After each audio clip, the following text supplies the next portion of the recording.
remarks, and then the session will have two parts. First part will talk about energy transition mechanism experience in Southeast Asia, and the next part about energy transition mechanism in Kazakhstan. We also will have coffee break during this session. So please, ladies and gentlemen, let me start with introducing opening remarks. And the first opening remarks will be provided by Jaslan Kasenov, Director of Renewable Energy Department, Ministry of Energy of Kazakhstan.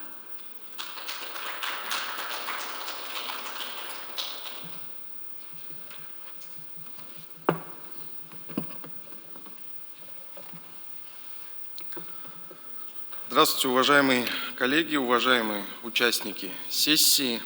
От имени Министерства энергетики позвольте поприветствовать вас. Мы, как вы все знаете, Казахстан последовательно поддерживает политику по достижению нулевого уровня выбросов углерода. Для достижения данной цели Казахстан разработал долгосрочную стратегию достижения углеродной нейтральности до 2060 года, которая предусматривает набор ключевых мер по сокращению выбросов и декарбонизации экономики, в том числе двукратное увеличение доли возобновляемых источников энергии в производстве электроэнергии страны.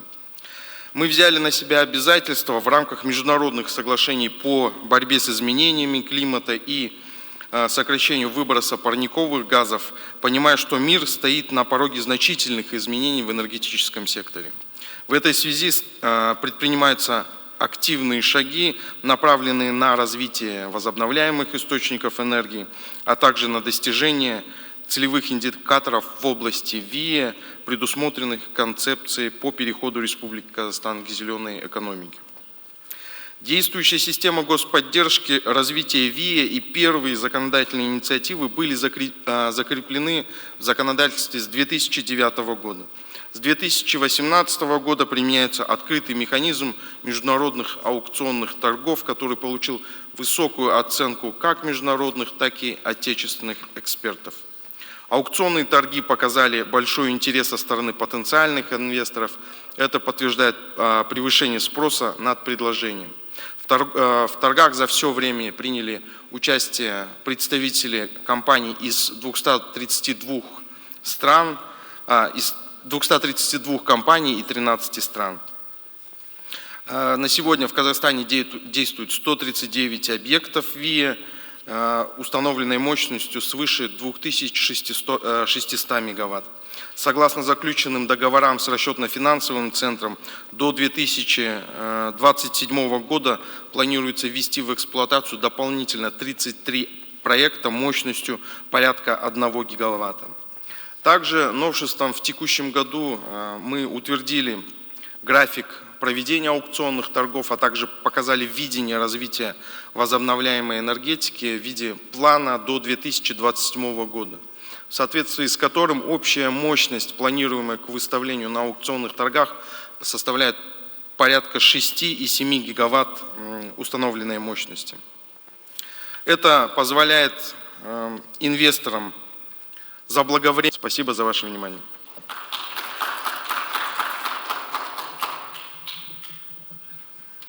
For next opening remarks, I would like to invite Nariman Manabekov, Country Director of Asian Development Bank, Kazakhstan Resident Mission.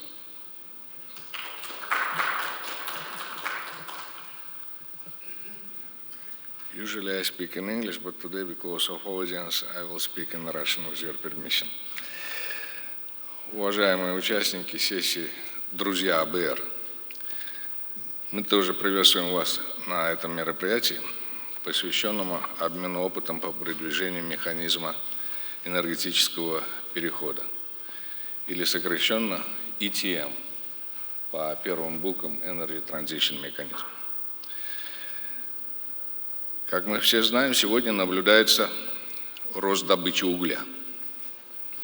Однако, по экспертным прогнозам, его потребление вскоре начнет неуклонно снижаться. Соответственно, не могут быть оптимистичными перспективы потребления казахстанского угля как внутри страны, так и за рубежом. Вместе с тем, о негативном воздействии сжигания угля на здоровье людей и изменения климата наверное, все знают, только не знает ленивый. Согласно нашим исследованиям, в следующие 10-15 лет эксплуатация работающих на угле электростанций и котель будет более затратной по сравнению с усредненной стоимостью новых станций, использующих возобновляемые источники энергии. Вместе с тем, в развивающихся странах, в том числе и в Казахстане, угольные электростанции имеют долгосрочное соглашение на покупку и продажу электроэнергии. То есть они планируют работать и дальше. Для решения этой сложной дилеммы и с целью помочь странам структурировать плавный переход от угольной энергозависимости с прошлого года, АБР работает над внедрением ИТМ в 4 развивающихся странах-членах АБР. Концепция ИТМ основана на проведенных исследованиях и консультациях с широким кругом заинтересованных сторон как государственного, так и частного секторов. ИТМ представляет собой финансовый инструмент для досрочного вывода из эксплуатации угольных электростанций и ускоренный их переход на возобновляемые источники энергии. ИТМ разрабатывается для конкретной страны и в рамках ее политической, правовой и энергетических систем. Казахстан является первой страной в Центральной Азии, которая рассматривает применение ИТМ на пилотной основе. ИТМ состоит из 2 финансовых источников. В каждой стране они будут создаваться, в том числе, если Казахстан выразит заинтересованность в запуске пилота, 2 фонда. Фонд по сокращению выбросов углерода, призванный выводить из эксплуатации угольные активы для ускорения перехода страны к низкоуглеродной энергетике, а также фонд развития чистой энергии, то есть призванный наращивать мощности и хранилища возобновляемой энергии. В некоторых странах Азии, где угольные станции были построены относительно недавно, переход представляется весьма болезненным процессом с высоким уровнем сопротивления, что является не так уж ожидаемым, и мы наблюдаем отчасти это и здесь, в Казахстане. Однако трансформация индустрии, связанная с углем, может привлечь значительные инвестиционные потоки в возобновляемые источники энергии, хранилища, развитие энерготранспорта и другие экологически чистые технологии.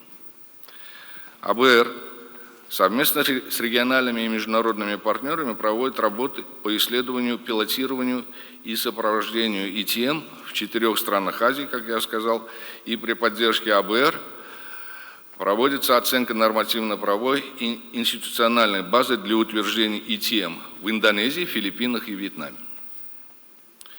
Это с учетом сложившихся там рыночных условий и их внутреннего законодательства. Проводится ранжирование целевых угольных электростанций, структурирование этих фондов, о которых я сказал, и подготовка региональной партнерской платформы для пилотной зоны. То есть в отдельных случаях уже разрабатывается техника экономического обоснования и финансового обоснования с учетом компонента справедливого перехода. Под справедливым переходом, наверное, не надо останавливаться. Что это означает? По-английски just transition – это когда никто не должен пострадать, в частности, шахтеры. Казахстан, как вам хорошо известно, является крупным производителем и потребителем угля. На энергетический сектор приходится свыше 82% от общего объема выброса парниковых газов в стране, и они связаны с производством свыше 70% электроэнергии и тепла за счет сжигания угля. Схожая картина или ситуация и в Индонезии. Там 87% всей электроэнергии вырабатывается за счет сжигания угля. В рамках пилотного проекта в Индонезии продолжается работа по структурированию сделок с государственными организациями, с частным сектором по выведению из эксплуатации действующих наиболее старых угольных активов. Страна заявила о намерении поэтапно отказаться от угольных электростанций для достижения углеродной нейтральности к 2060 году. В принципе, как и здесь. И сегодня наши эксперты поделятся этими планами. По нашим подсчетам, вывод из эксплуатации 50% угольного парка в этих трех странах, то есть Индонезия, Филиппины и Вьетнам, приведет к сокращению выбросов СО2 на 200 миллионов тонн в год. Это эквивалентно выводу из эксплуатации 61 автомобиля. Мы отдаем себе отчет, насколько сложно снизить зависимость от ископаемого топлива и управлять экономическим развитием страны. АБР, накопив солидный опыт по решению такого рода сложных задач в Азии, готов продолжать поддерживать правительство Казахстана в его усилиях по этапному уходе от такой зависимости.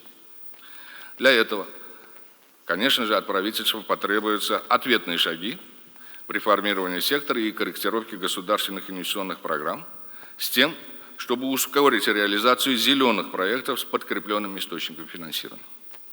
В настоящее время наши эксперты готовят отчет о возможности ускоренного вывода из эксплуатации отдельных угольных электростанций и ТЭС в Казахстане, их замены или перепрофилирования на чистые источники энергии. Сегодня мои коллеги представят предварительные результаты анализа, выполненного для парка угольных электростанций Казахстана, с целью их ранжирования для досрочного вывода их из эксплуатации. В дальнейшем нам предстоит важная и ответственная работа, то есть принимая во внимание особую роль угольных электростанций в обеспечении стабильной работы систем энерго- и теплоснабжения Казахстана. Желаю всем участникам сессии продуктивной работы. Благодарю за внимание. Спасибо большое.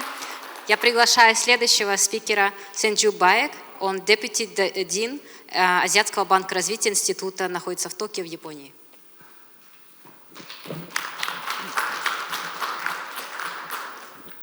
Let me speak in English, so please change the channel of the translator. Distinguished guests, ladies and gentlemen, it is my great pleasure to address you today at the esteemed Kaji Energy Forum, where we will discuss the energy transition mechanism and its applicability in Southeast Asia and Kazakhstan. I would like to express my gratitude to the organizers for granting me this opportunity to speak before such an esteemed audience. The ETM represents a transformative approach to expedite the transition from fossil fuels to clean energy. Developed in collaboration with developing member countries, this scalable and collaborative mechanism utilizes a market-based approach to mobilize public and private investments. Through the establishment of country-specific ETM funds, countries can expedite the retirement of coal power assets beyond the limitations posed by the existing ownership structure. Today, we have gathered here to explore the experiments of the ETM in Southeast Asia, particularly Indonesia, and examine the prospects of implementing this mechanism in Kazakhstan. This session will provide valuable insights into the ETM's journey and offer Kazakhstan an opportunity to learn from the best practice of other countries. We are honored to host distinguished speakers and experts in the field who will provide comprehensive presentations on the objectives, progress, and lessons learned from the ETM's implementation in various countries. Learning from the successes and challenges faced by Indonesia and other Southeast Asian countries is crucial for Kazakhstan's own energy transition. Through a careful examination of their experience, we can identify effective policy measures, strategies, and institutional frameworks that can be adapted to the Kazakhstan context. This knowledge exchange will enable us to make well-informed decisions and expedite our progress towards a sustainable energy future. This conference serves as a platform that encourages participants to engage in meaningful dialogue and collaboration. The panel discussions featuring esteemed representatives from various ministries, research organizations, and experts provide a unique opportunity for cross-sector collaboration. Fostering an environment of knowledge sharing and open discussion, we can collectively identify the most suitable solutions and strategies for Kazakhstan energy transition. This session holds immense value as it allows us to learn from Indonesia's experience and gain the Asian Development Bank's perspectives on the ETM. It underscores the importance of knowledge exchange and highlights the significance of adapting best practice from other countries to suit Kazakhstan's specific context. Let's seize this opportunity to deepen our understanding, foster collaboration, and pave the way for successful energy transition in Kazakhstan. I encourage all participants to actively engage in the open question and answer sessions as they provide a unique opportunity to exchange ideas, share experiences, and foster collaboration. It is through these interactions that we can collectively brainstorm innovative solutions and identify best practice to drive the energy transition forward. I would also like to express my deepest appreciation to all the distinguished speakers and panelists for their invaluable contributions. Your expertise and insights will undoubtedly shape the path we take toward a cleaner and more sustainable future.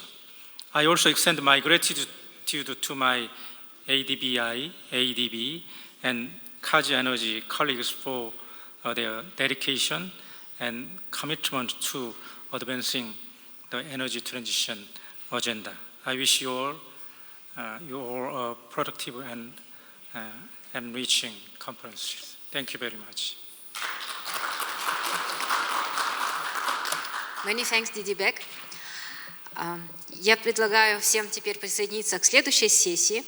Как было сказано в opening remarks, что опыт Индонезии очень ценен Казахстану, и нам, казахстанцам, нужно обратить внимание, поэтому приглашаю, давайте послушаем опыт Юго-Восточной Азии, Индонезии, и потом подискуссируемся вместе. Следующая сессия модератора будет Марат Калменов, он директор Казахстанско-Британского университета.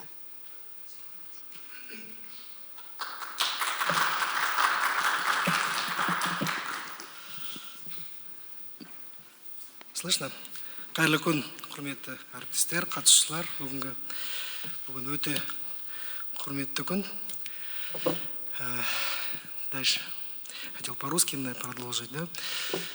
Добрый день, уважаемые коллеги, участники панельной сессии.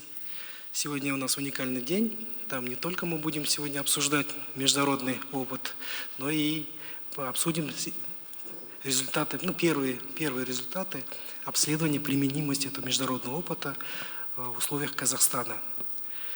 В двух словах, если сказать, в прошлом году, когда мы первый раз работали еще в Казэнерджи, мы опрашивали наших членов в свете принятой стратегии достижения углеродной нейтральности, какие у них возникают проблемы, в связи с этим, какие главные, условно, топ-10 проблем, которые могут быть барьерами при энергопереходе.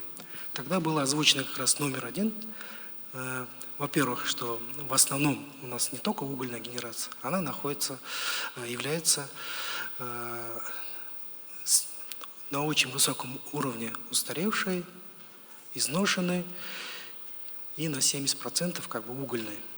Вторая проблема, которая была, что необходимо, во-первых, поддерживать эту систему, во-вторых, еще переходить, а угольная генерация в связи с принятием международными институтами, институты развития, которые наиболее у нас дешевые ресурсы, которые можно получить на трансформацию этой отрасли, они взяли на себя тоже обязательство не финансировать углеродоемкие и все, что связано с углем, сжиганием ископаемого топлива, финансированием. Соответственно, вопрос возник. Первый вопрос, где брать финансирование. Если это будет за счет местного фондирования, коммерческих банков, то сразу стоимость его будет другая, возникает вопрос, кто будет оплачивать этот энергопереход.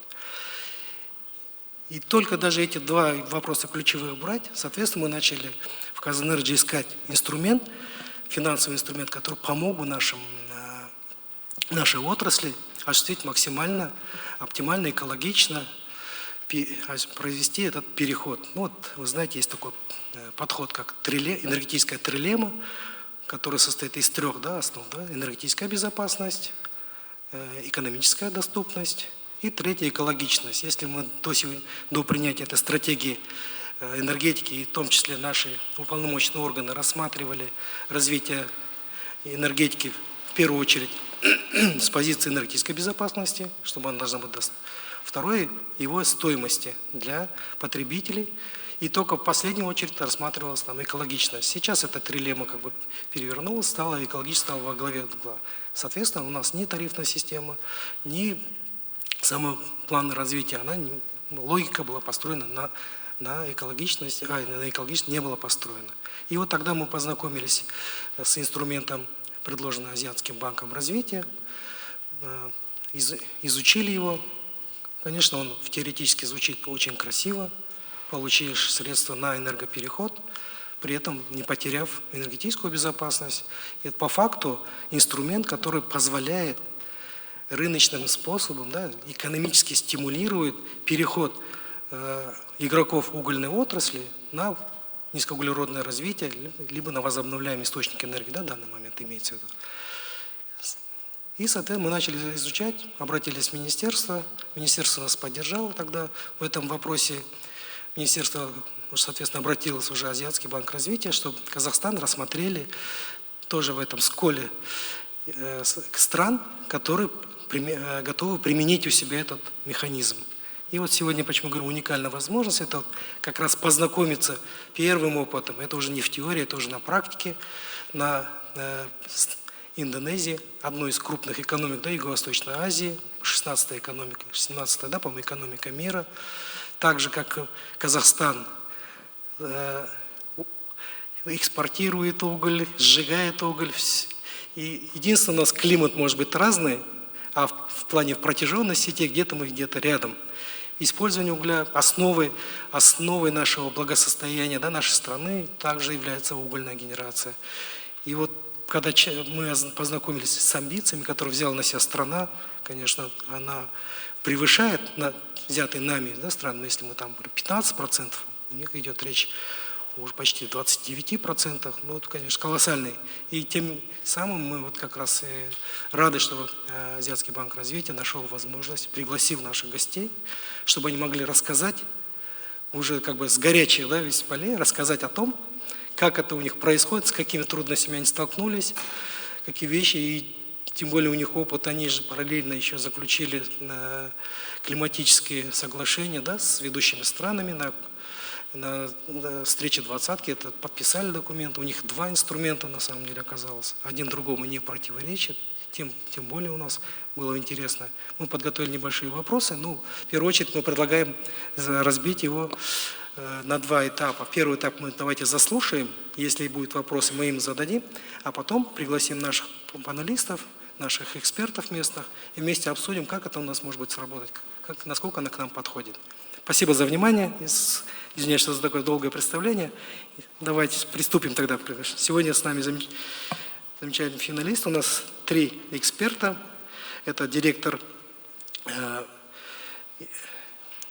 ETM Азиатского банка развития, Эндрю Джеффрис, я извиняюсь, если фамилию буду вдруг неправильно скажу, Эдо Махенда, координатор от Министерства по водному и инвестиционным связям Индонезии, и Прамудия, депутат директор Министерства энергетики и минеральных ресурсов Индонезии. Вот 3 первых наших панелисток. Я хочу первое слово предоставить Эндрю. Эндрю, вы нас слышите? Готовы начать? Пожалуйста, вам слово. Thank you very much. Can you hear me well? Yes. Anyway, good afternoon, everyone. My name is Andrew Jeffries from the Asian Development Bank, and I lead the team that is in managing our energy transition mechanism activities region-wide, as well as our Just Energy Transition Partnership support. First of all, I apologize for not being able to be there in person. I have conflicting obligations. And I'm going to talk this afternoon more broadly about the energy transition mechanism, or the ETM. As stated, there'll be another presentation by my colleague from the Carbon Trust, specifically on the findings of our pre-feasibility work in Kazakhstan. That'll be in the following session. So next slide. I can't see the slides, so. Okay, next slide, please.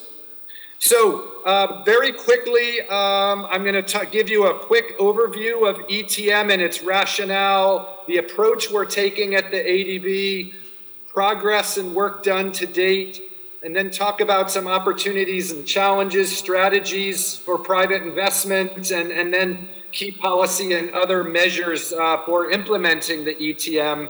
I have many slides, so I'll be going through a number of them quite quickly, and I think this slide deck can be shared with the participants for more detailed looking later on. Next slide, please. And actually the slide after that. So, very quickly, you know, what's the rationale for ETM in the first place? And I think some of the previous speakers have alluded to this, but legacy coal-fired power plants constitute the single largest source of greenhouse gas emissions from human activity. And, you know, there's a lot of investor interest in promoting renewable energy, but addressing the phase out of coal-fired power plant is a very important part of the overall equation to reaching our climate goals. So next slide, please.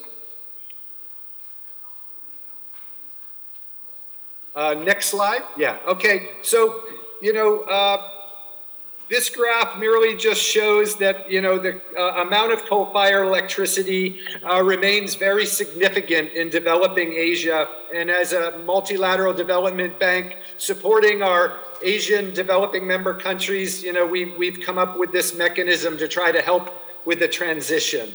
Next slide. Next slide, please. So very quickly, you know, the main objective, accelerating the retirement of coal-fired power plants that are currently dominant in their grids, not just abates, you know, significant carbon emissions, but it also helps to unlock the required investments in renewables, storage, hydrogen, electric vehicles, and all the other clean technologies that are required. Next slide. So very specifically, what is the ETM?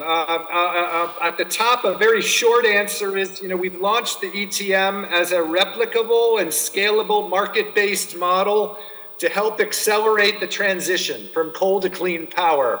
Below that is a very more specific definition. I won't read the whole thing. I think you will have access to this slide, but just in general, you know, we are looking to utilize concessional and commercial capital from various public and private sources to incentivize this early retirement or repurposing of coal-fired power plants. And just quickly, not just, but other carbon-intensive power generation, such as heavy fuel oil, and in turn unlock clean energy and the other investments I mentioned earlier. Next slide, please. So we've created several financial structures. I'll show them quickly later, and we're working on our first pilot transaction in Indonesia.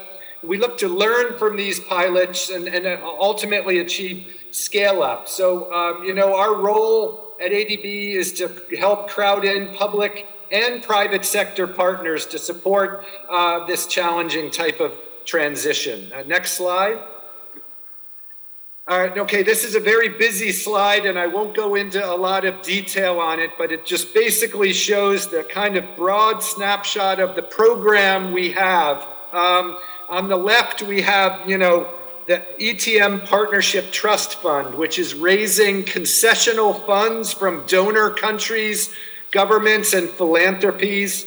And then we use those concessional funds and blend them with commercial priced funds. We have our carbon reduction facility, and that's specifically earmarked to retire coal-fired power plants or other heavy oil or other carbon-intensive power generation. And then we have our clean energy facility, which is actually trying to promote and scale up the clean alternatives or replacement. And of course, we have a lot of technical assistance that can go in, that accompanies all of this. Next slide. This shows in a picture, in a nutshell, the very broad, objective of the energy transition mechanism. The graph on the left, the business as usual, shows coal-fired power generation in the orange, and then the clean energy in the green. And if you look on the right, with the energy transition, if we can bring forward the retirement or refurbishment of these more polluting sources of power generation, it unlocks a lot of space and it can be replaced with the green, cleaner technology. Next slide. Here's the same concept at the project level, individual project level. It shows, a commercial operation of a coal-fired power plant. For example, one we're looking at in Indonesia entered into operations in 2012, and it has a 30-year power purchase agreement out to 2042. And through an ETM transaction, if we can shorten that power purchase agreement and pull it forward, then, this graph is just meant to clearly show pictorially, the carbon emissions and what we're trying to achieve. Next slide. And the slide after that. Next slide. Yeah, so yes, thank you. So actually, a previous slide very quickly. Yes, this slide I won't touch on, but it basically just shows how the ETM was launched and the momentum it's gained over the past few years, from announced during the COP26 in Glasgow, further discussed in the G20 meetings in Bali, Indonesia, and then also last year at COP27 in Egypt. Following slide. So this is the holistic approach anchoring the ETM. This whole energy transition involves people supporting the just transition, supporting policies and regulations to accelerate this transition, and of course, scalable, multiple market-based models actually address and investments specifically in the power sector, and of course, the partnership. This involves governments, private sector, international financial institutions, commercial banks, philanthropies, CSOs. Everyone has a role to play in this overall transition. Following slide.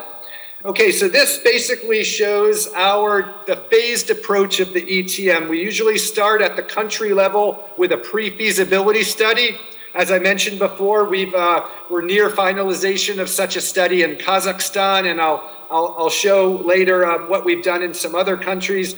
We follow that, that's a high-level, country-level look at some of the possibilities in the sector, and then we can drill down further with a full feasibility study, and this can lead to pilot transactions, and of course the intention is to then scale up this ETM from the pilots. Next slide. So just a little more specific work on our feasibility study and piloting, project selection. There's a lot of factors that go into what projects are applicable or the low-hanging fruit for ETM, because coal-fired power, the baseload power they supply, provides grid stability and other factors. So, the plant age and the readability of replacement power, and also if it's an independently owned plant, what is the appetite of the current owners to enter into such a transaction? That's quite frankly very critical in order to come up with plans. Then we have, transaction structuring and financial analysis for specific projects, and the funding vehicle, that's part of our raising the concessional money from donor countries and philanthropies, and also commercial co-financing from other banks, in order to bring all the capital together to make these investments. And then lastly, on the right, the environmental, social, and governance aspects for the ETM, the socioeconomic impacts and planning for a just transition in affected people and communities. Next slide. This just further shows the commitment to the safeguards and the just transition that are very important for ETM work. We've conducted a regional feasibility study in Southeast Asia. We're working on a country-specific feasibility study in Indonesia and the Philippines. Such transactions will have to assess on the safeguard side the environmental, socioeconomic impacts, and of course the quantitative impacts from the just transition, and come up with mitigation measures and provide technical assistance and concessional funding as necessary, to facilitate all these activities. Next slide. This is just an overall snapshot of kind of the approach to the just transition. There's multiple levels. There's the individual asset level. If you're retiring a plant, what are the implications for its workers and employees and the community that particular project is located in? So that community and district level is important. And then there's the subnational or region within the country, the national level and regional level. So these are all all of these approaches are applicable to making this ETM work region-wide. Next slide. So slide after that. Yeah, so here is just a little snapshot of progress to date. Of course, Indonesia is where we've been very active for a number of years now. We've completed a pre-feasibility study and phase 1 of a full feasibility study. There's an ongoing strategic environmental and social assessment going on and stakeholder engagement. There's an ETM country platform that's formed by a government of Indonesia-owned financial institution, PTSMI. We've got ongoing studies on specific transactions and overall an analysis and planning that goes into coming up with the pilot projects. And then on the partnership stride, we along with the World Bank worked with the government of Indonesia to apply for funds from the Climate Investment Fund's Accelerating Coal Transition, or CIP Act investment plan that brought $500 million of highly concessional funding available for Indonesia to be used for the transition. Philippines, we've done a pre-feasibility study, and we're working with the government of the Philippines, again, along with the World Bank and the IFC, to prepare their investment plan application to the CIP, or Climate Investment Funds. They also will be applying for $500 million of concessional financing. In Vietnam, we've done a pre-feasibility study, or in direct discussions on further analysis. Kazakhstan, pre-feasibility study is ongoing, but very far along. And again, my colleague from the Carbon Trust will give a presentation later on those findings. And then in Pakistan, we've completed a pre-feasibility study, and we will walk through that with the government of Pakistan. Next slide. Slide after that. So what are the opportunities? You know, renewable energy costs have been rapidly declining, as we all know. The cost of operating existing coal plants is expected to be higher than these costs going forward. I know that's not a simple matter. You can't just judge the marginal cost of a solar plant with the marginal cost of coal when you need to have backup power and battery storage and other aspects in order to make intermittent renewables, work well in power delivery system.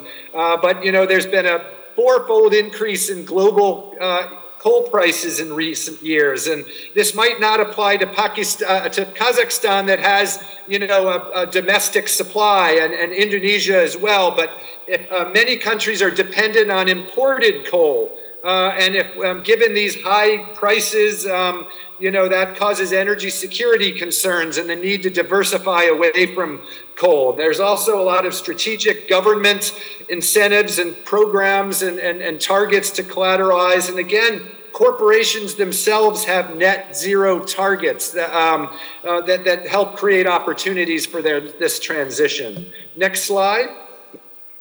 Challenges, many coal plants have long-term power purchase agreements that would have to be renegotiated, take or pay contracts.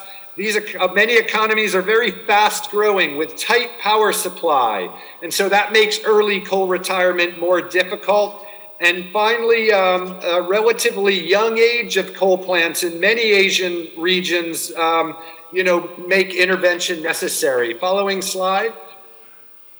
This might not apply specifically to Kazakhstan, but this just shows you with Southeast Asia, India, and China on the left, the average age of many coal plants in many parts of Asia are up to 3 decades younger than in the United States or Europe. So you've got, billion-dollar assets with a lot of useful life left. So that adds to the challenge. Next slide. So quickly, I'm running out of time, and I won't go through these slides in detail. Again, these slides will be shared, but we have some transaction models to bring in and incentivize private money to join us in these. We have an acquisition model, a synthetic model, and a portfolio model. Next slide. This shows the actual kind of a transaction structure that we're actually utilizing on a pilot transaction to recapitalize an independent power project and bring forward the PPA and shorten the life of the asset. Again, I won't go into the details. Next slide.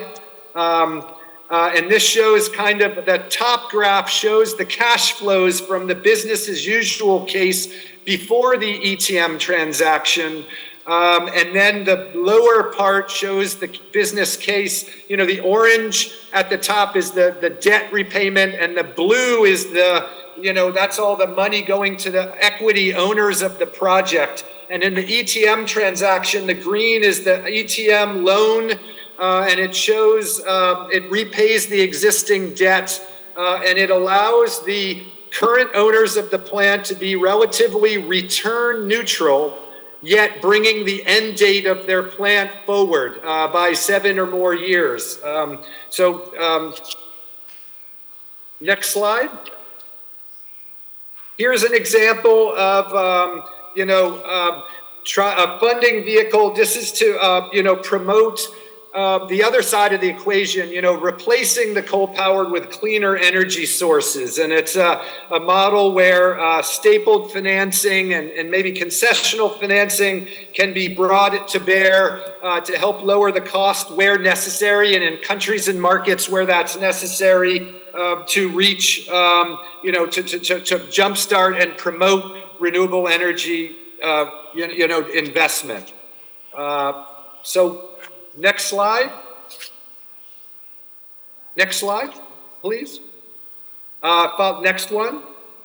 So this is my last slide, just key policy measures and other measures for implementing ETM. it requires a government plan or commitment on no new coal or some kind of coal phase down. It doesn't make sense to use concessional capital and try to retire coal when there's, a lot more being built. And a power development plan towards clean energy is important because, of course, you have to replace Recording this power. in progress. So, and actually, working closely with the utility on grid studies and PPA negotiations is quite important. And I'll end by saying that, the ETM is a contributing factor to the Just Energy Transition Partnership in Indonesia, which my Indonesian colleague, Edo Mahindra, will be talking about next, as early coal retirement is one of the elements as part of that transition. But thank you very much for your time. I will stop here and thank you again for having me and allowing me to introduce this to you. Спасибо, Джеффри, за развернутый рассказ. Вы практически показали ту рамку этой модели энергетического перехода. Можно, пока вот далеко мы не ушли, пару вопросов вам задать. Для начала, когда мы с чем столкнулись, когда изучали ваши документы, сам механизм, мы сразу не очень поняли, что означает, почему выбытие так будет выгодно владельцам этого станции, да? И вот, когда вы рассказывали о выбытии, там, если мелкими буквами в дальнейших слайдах, там видно, что вопрос стоит об оценке предприятия и последующей продаже, который выкупает его страновой фонд, который создается для вот этого механизма по справедливой цене и с договоренностью, что еще там, условно, 10-20 лет она еще будет функционировать для того, чтобы эти деньги, которые были направлены на выкуп этой станции, должны еще вернуться инвесторам. И, соответственно, вот такой вопрос был, который мы не нашли в этих документах, что при оценке этой станции, да, вот на реализацию станции или энергоблока отдельного, который будет на продажу, да, и, соответственно, владелец может остаться и дальше его управляющим, либо берет эти деньги и строит зеленую генерацию, да, чтобы восполнить этот в будущем через там какой-то период времени заместить ту выбывающую мощность, да. Но вот в этих словах оценка я не увидел, сидит ли в оценке стоимости переподготовка высвобождаемого персонала, плюс мероприятия по сообществам, которые будет заденет это выбытие этой станции. Вот вы же, если немножко смотрели отчет наших, да, ребят, вы видели, что эти станции, вот особенно крупные национального, да, значения, они являются часто градообразующими и создают не только рабочие места, но и создают вокруг много бизнесов, которые с закрытием станции, скорее всего, пострадают, скажем так. Вот такой первый вопрос. Пожалуйста. Thank you. So quickly, couple points. The actual pilot transaction we're looking at in Indonesia, the owners of the plant aren't selling the plant. They look to continue to own the plant. But the plant's being recapitalized with lower cost debt due to the blending of concessional money. And what that allows is the plant can be retired earlier, but the return that the owners will earn is more or less the same. They have a locked-in revenue stream out until 2042 via their power purchase agreement. And this transaction will shorten that period of time, but keep their return more or less neutral. And so that is meant to incentivize them to exit early. Owners could possibly sell the plant, but a lot of them opt to stay in and continue to operate under the new arrangement. So now regarding the retraining of personnel at the end, we're not looking at entering a transaction and closing the plant the next day. The plant has to continue to operate for a number of years and repay back this loan with concessional funds.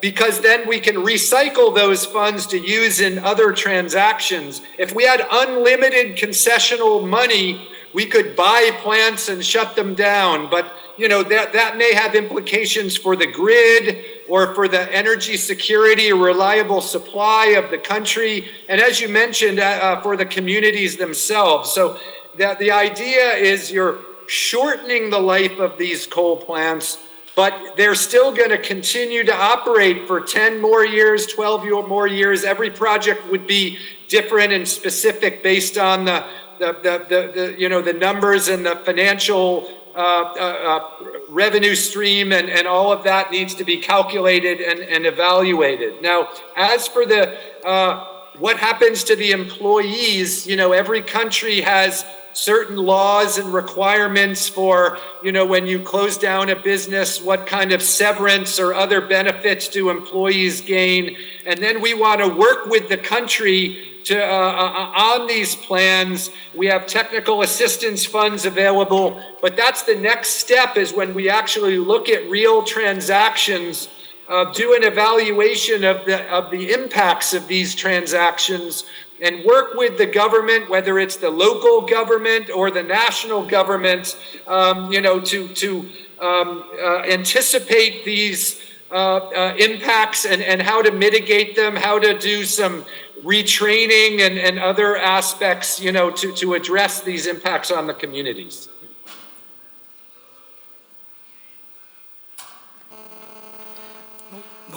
Ответ понятен. Учитывая, что шахтеры у нас самые активные из рабочего класса, и опыт Польши, когда вообще понятие справедливый энергопереход возник, в 2016 году, после неоднократных забастовок польских шахтеров, я думаю, надо будет в стоимость все-таки предусмотреть. Мы над этим еще поработаем. Хорошо. И второй вопрос. Один из инструментов, который нас заинтересовал в этом механизме.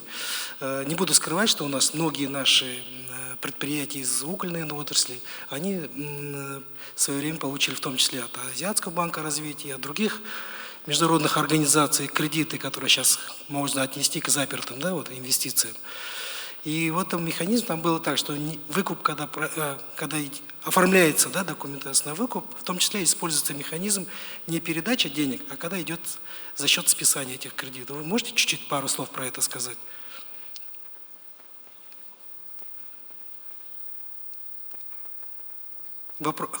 Вопрос понятен, да? When you mean credits, I'm not quite clear on the credits you're referring to.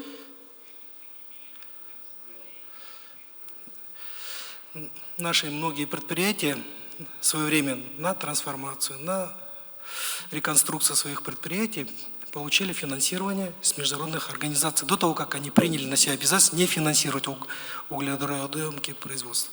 Просто на фоне ЮАР, который соглашение списания долгов в счет зеленого роста, такой же механизм я увидел в документе, что он может быть применен. Соответственно, не обязательно этому фонду, страновому фонду, в том числе Азиатскому банку развития и другим участникам будущего этого фонда, финансировать живыми деньгами. Можно работать с долгами. Again, it'll be a case-by-case basis, project-by-project, plant-by-plant. But, in this first pilot we're working on, we're actually going to refinance the debt. Our loan, our ETM loan, will repay the existing debt. And then going forward, the project will repay our debt and close early. So I guess, it'll have to look at the, plant by plant, how to accommodate that. But the idea is to replace our funding which is lower cost because of blending the concessional funds to replace that earlier funding and then, renegotiate or enter into a new transaction or agreement where the, project can be closed earlier. Спасибо, Джеффри. Да. Я специально задал этот вопрос, потому что мы же по слайдам быстро пробежались, потому что мы к этому, чтобы увидеть этот инструмент, перелопатили условно там 100 страниц. И, соответственно, мы этим вопросом, тем, кто еще с этим инструментом не знаком, сразу видел, какие, условно, преимущества дает этот механизм. Спасибо. Спасибо. Yeah, thank you for having me. And, we're happy to, discuss and dialogue in much more detail, going forward with your government and your companies and utility and so on for this potential opportunity. Thank you. Да, спасибо. Следующее слово я хотел предоставить господину Эду Махендра, Координационное министерство по морским и инвестиционным вопросам. Пожалуйста. Как раз переступаем к самому интересному. Это теоретическая рамка, переходим к практической плоскости. Да. Как вам удобно будет, сидя говорить или...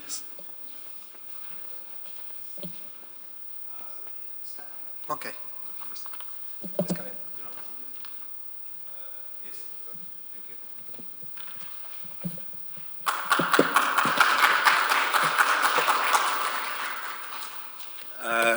Good afternoon, everyone. Thank you for having me here. I apologize, I'm going to speak in English. Thank you for inviting me from the ADB, Asian Development Bank, and also ADBI, Asian Development Bank Institute. And also it's a pleasure that I heard previously from my colleague, Pa Andy Jeffries. We have been working very closely. Pa Andy is from the ADB, and I'm from the government of Indonesia. Allow me to introduce myself. My name is Edo Mahendra. I am the special advisor to the Minister on carbon pricing, and I'm also the head of Indonesia's Just Energy Transition Partnership, or JETP Indonesia. For this very great occasion, I would introduce a little bit about the Indonesia's Just Energy Transition Partnership, whereby the Energy Transition Mechanism, the ETM, that was presented by Pa Andy a few minutes ago at the previous session, is an integral part of Indonesia's JETP.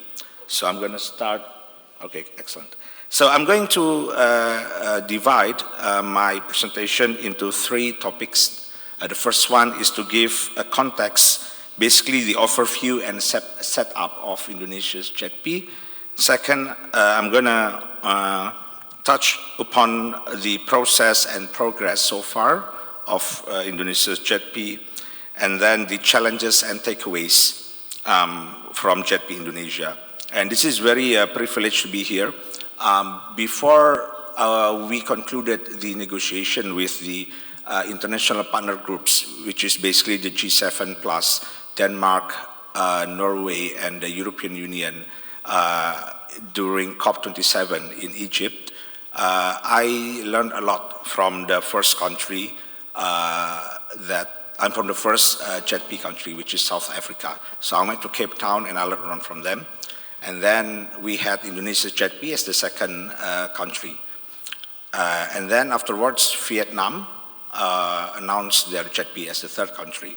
Senegal was the fourth country, and we had a really good exchange between these countries. And this knowledge exchange has been very useful for us to make sure that we can get the energy transition right, to do the energy transition that we need.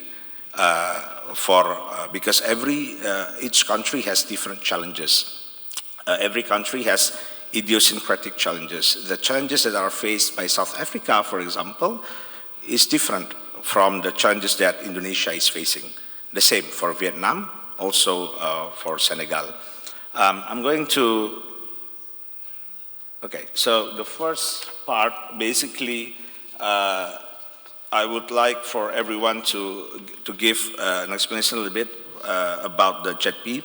Indonesia's JETP was kick-started with specific ambitions, principles, and outputs outlined in the joint statement. You can download the joint statement from the White House website, actually. And basically, the focus is on Indonesia's power sector pathway. So basically, we have an ambitious trajectories, emission trajectories. That's the whole story of Indonesia's JETP. And these trajectories are conditional upon international support. So what type of international support that were pledged in this Indonesia's JETP? So we have two types of support. So in South Africa, it was 8.5 billion coming from public capital.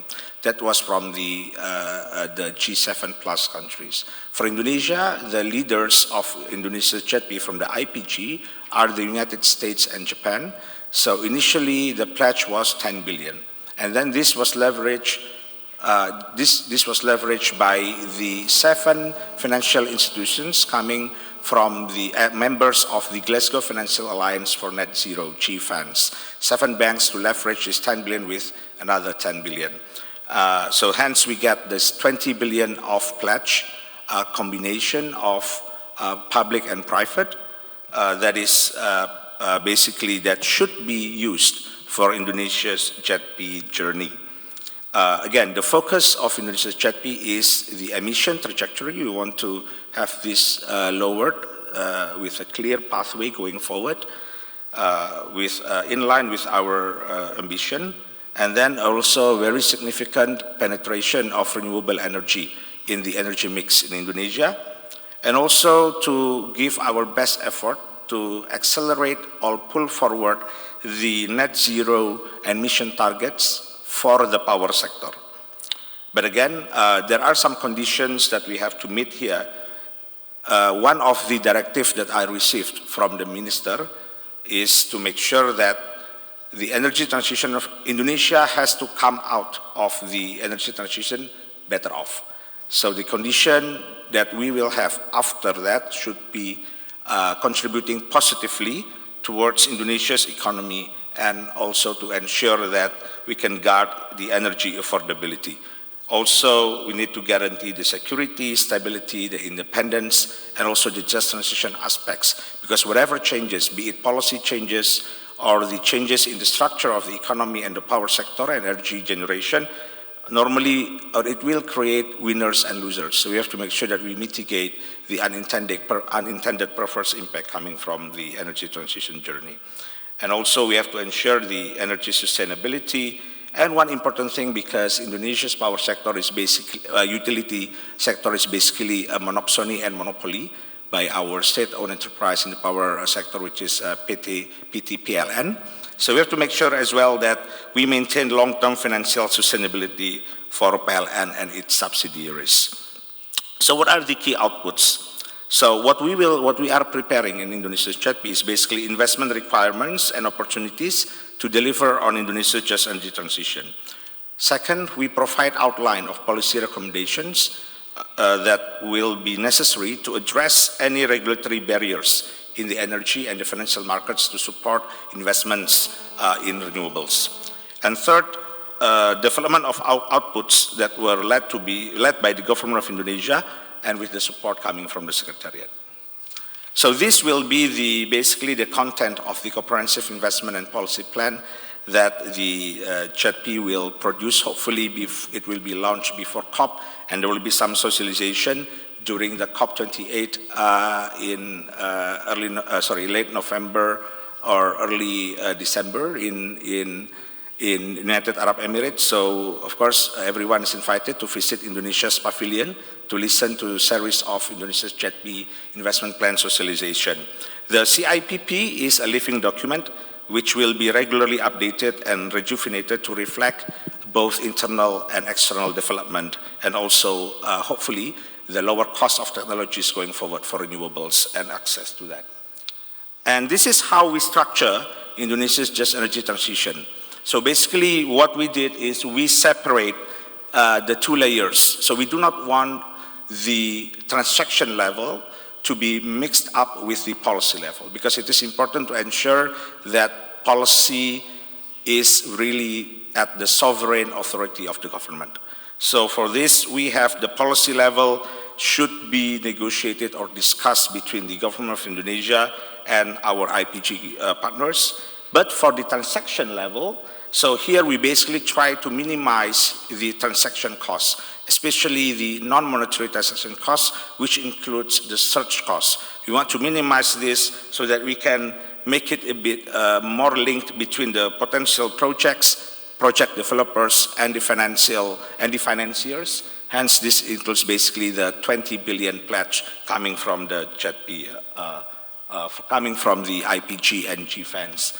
So the Secretariat is there in the middle, like a Chinese wall and a hub to basically to coordinate this. And we also created an ecosystem whereby we are supported by different working groups.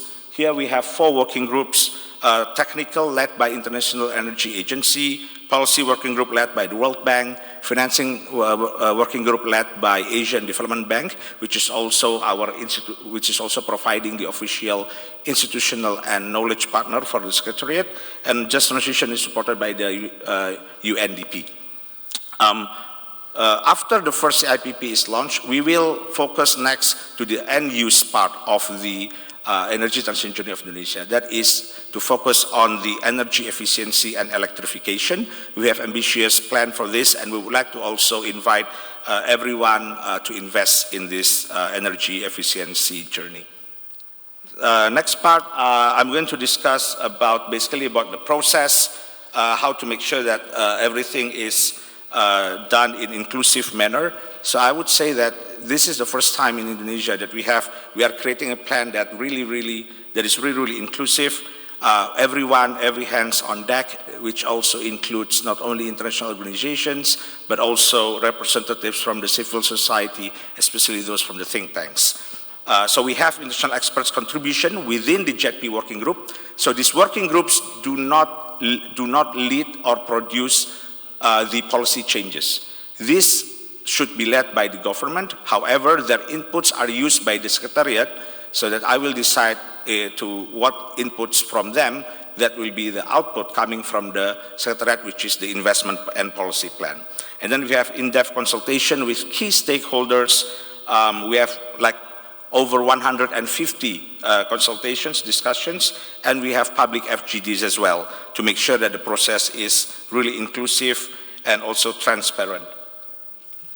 Now, based on these outputs, we have so many outputs. I'm going to put a bit of a deep dive, a little bit of detail in the technical and policy, because these are basically, I won't go really into details of this, but we are looking into the technical basically to calculate the emission trajectory, the generation, and the renewable energy mix along these pathways that we are optimizing. So this is a model-based exercise. The financing, basically, we are building all potential possible libraries or forms of financing, especially in the presence of both public and commercial capital in Indonesia's JETP. Policy reforms, we are focusing on 8 issues. I'm going to introduce 2 of those 8 issues here, and of course also the aspect of the just transition here that is necessary, especially if we relate this to the early retirement of the coal-fired power plant. So what will be the investment themes of Indonesia's JETP? So these are the 5 investment focus areas that will be the content of our investment and policy plan that will be launched before COP. Number 1 is the development of the transmission network, so basically grid. We need to expand and upgrade the grid. As you know, Indonesia is isles. It's not contiguous island like the United States or Kazakhstan, for instance. So it's really difficult. So transmission grid is very key in Indonesia. And for Indonesia, it's very clear. There will be no transition without transmission. So this will be one of the focus. Number 2 is the early retirement, early CFPP retirement and the managed phase out. Now, this is the part where ETM comes very plays central role here. Number 3, 4, and 5 are basically the growth engines of the transition. So this is a rapid development of the renewables, both for the base load, hence the dispatchable renewables, also for the variable renewables, and we would also build, because we would like to also have added value here, so we are going also to focus on the development of the manufacturing side of the renewable energy. In this case, one of the focus will be on solar PV. Now, I mentioned the 10 billion, the 20 billion package that was pledged in Indonesia's JETP. 10 billion is public money. This 10 billion, actually around 25% of this is the ETM money. So the one that was presented by Pak Andy Jeffries in the previous session. So basically ETM is a subset of this JETP. Hence, basically for investment focus area number 2, the engine is basically coming from ETM, ADB's ETM. And ADB is the one that is providing the highly concessional capital in order for the investment focus area number 2 to happen. So I'm going to touch a little bit on some policies, because Indonesia's, given our vast endowments potential, both fossil fuel, God has given us lots of coal, but at the same time we also have potential for renewables. So now we would like, again, to have a very rapid uptake of these renewables, then we have to do some changes. But these changes have to be done sequentially so we can have the transition that we need and the transition that we want. I'm going to touch a little bit on the local content requirement and the early retirement. For the local content requirement, so one of the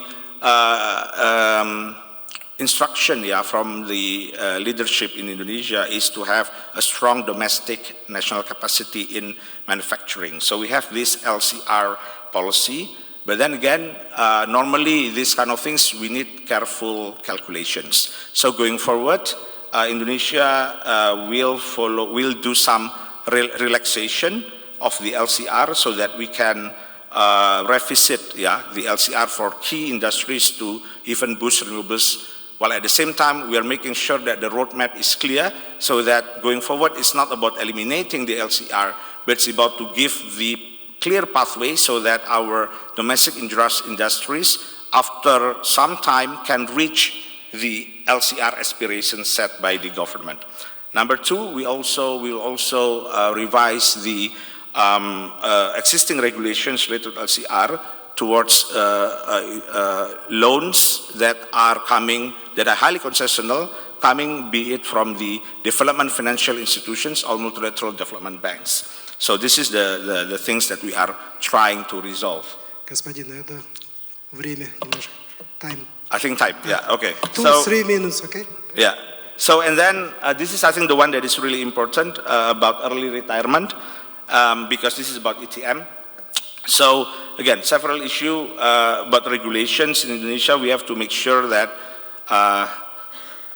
for lack of better words, we cannot have anyone, Indonesia's policymaker, to go to jail because of early retirement. So this is very important because the track record of the Indonesia's CEO or like board of directors of PT PLN are not very good. So many of them, after they retired, they went to jail because of things that are actually not really, could be contentious or like issues that are because of unclear aspects. So that's why for early retirement, because this is something new and we have to revise it, we have to make sure that there is a clear definition of what state loss is.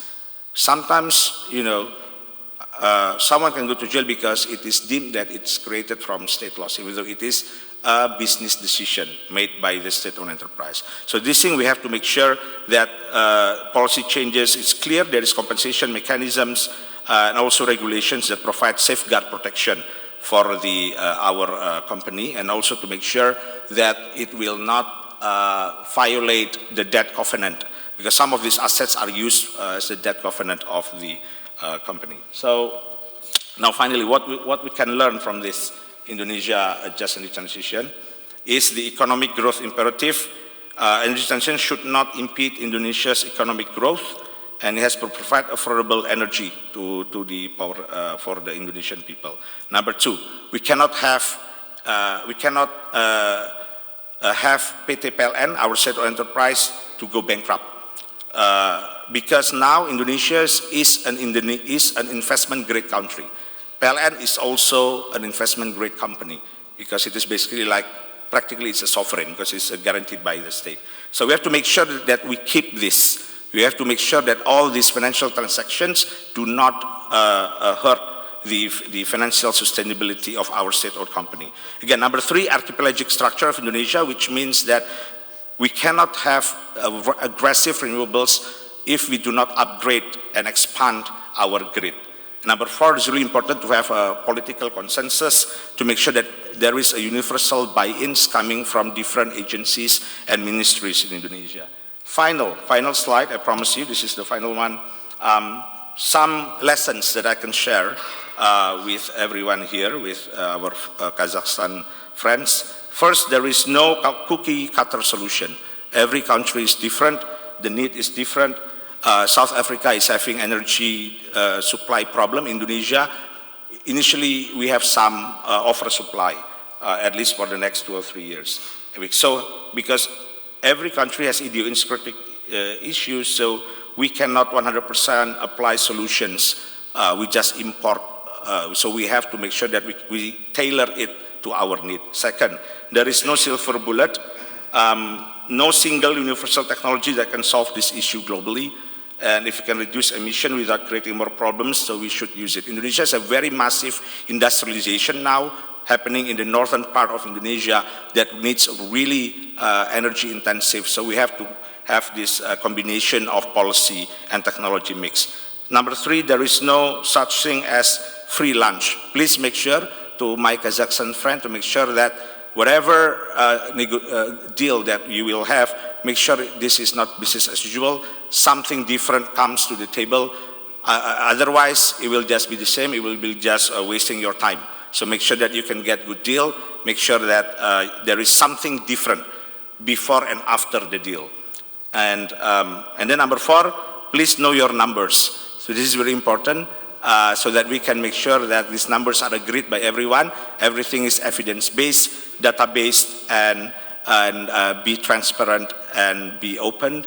And then in the end of the day, we can have numbers that are ambitious, yet at the same time workable, not something that is up in the sky then cannot be fulfilled or implemented in reality. That's all from me. Thank you very much for listening, and I hope Kazakhstan can have a great ETM as well going forward. Thank you.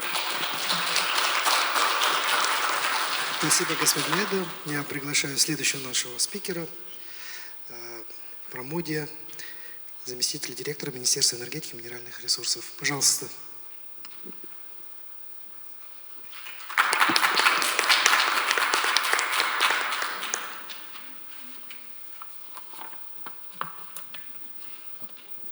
Thank you. Assalamualaikum warahmatullahi wabarakatuh. Good afternoon, ladies and gentlemen. Please allow me to explain about the Indonesia energy transition, especially in power sector.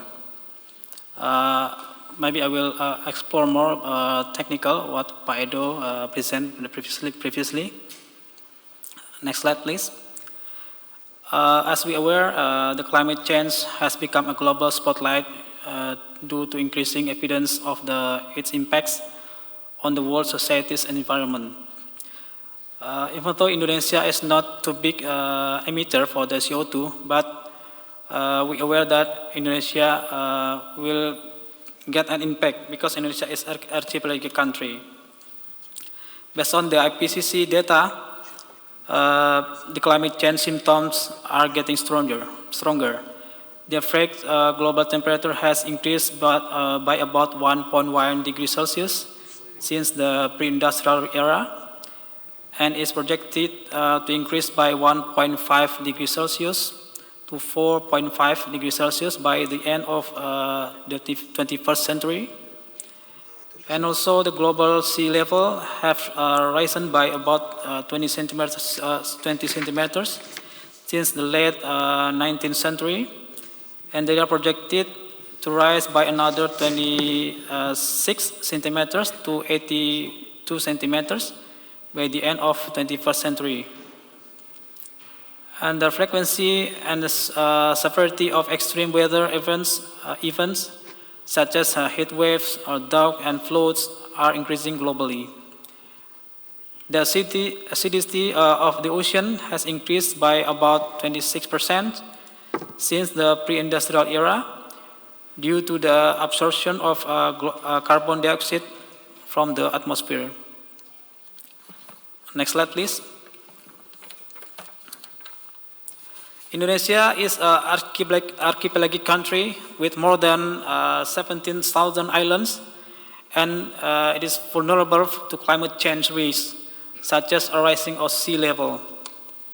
From 2010 until 2018, national greenhouse gas emission experiences are growing, trend around 4.3% per year. And also from 1981 until 2018, Indonesia experienced increasing temperature of 0.0 degrees Celsius per year. And also Indonesia experienced a sea level rise about 0.8 until 1.2 centimeter per year, while approximately about 60% of the population lives in coastal areas. In 2002, per capita greenhouse gas emission in Indonesia reached about 2.2 tons of CO2 equivalent, representing a 2.7% increase from 2000. Greenhouse gas emission continue to rise at a slower rate than the GDP per capita growth, which has reached about 3.4%. Indonesia's potential economic loss can reach about 0.66% to 3.45% of GDP in 2030. Next slide. So that's why Indonesia already announced the enhanced NDC. It is more ambitious commitment in addressing of climate change. In 2022, the Indonesian government submitted the enhanced NDC to the UNFCCC with a more ambitious emission reduction by 2030.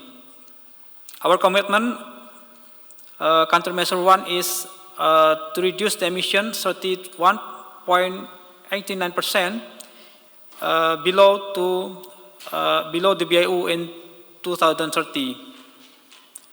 And with the international support, we can reduce about 43 kilowatt-hour per capita, more than 500 kilowatt-hour.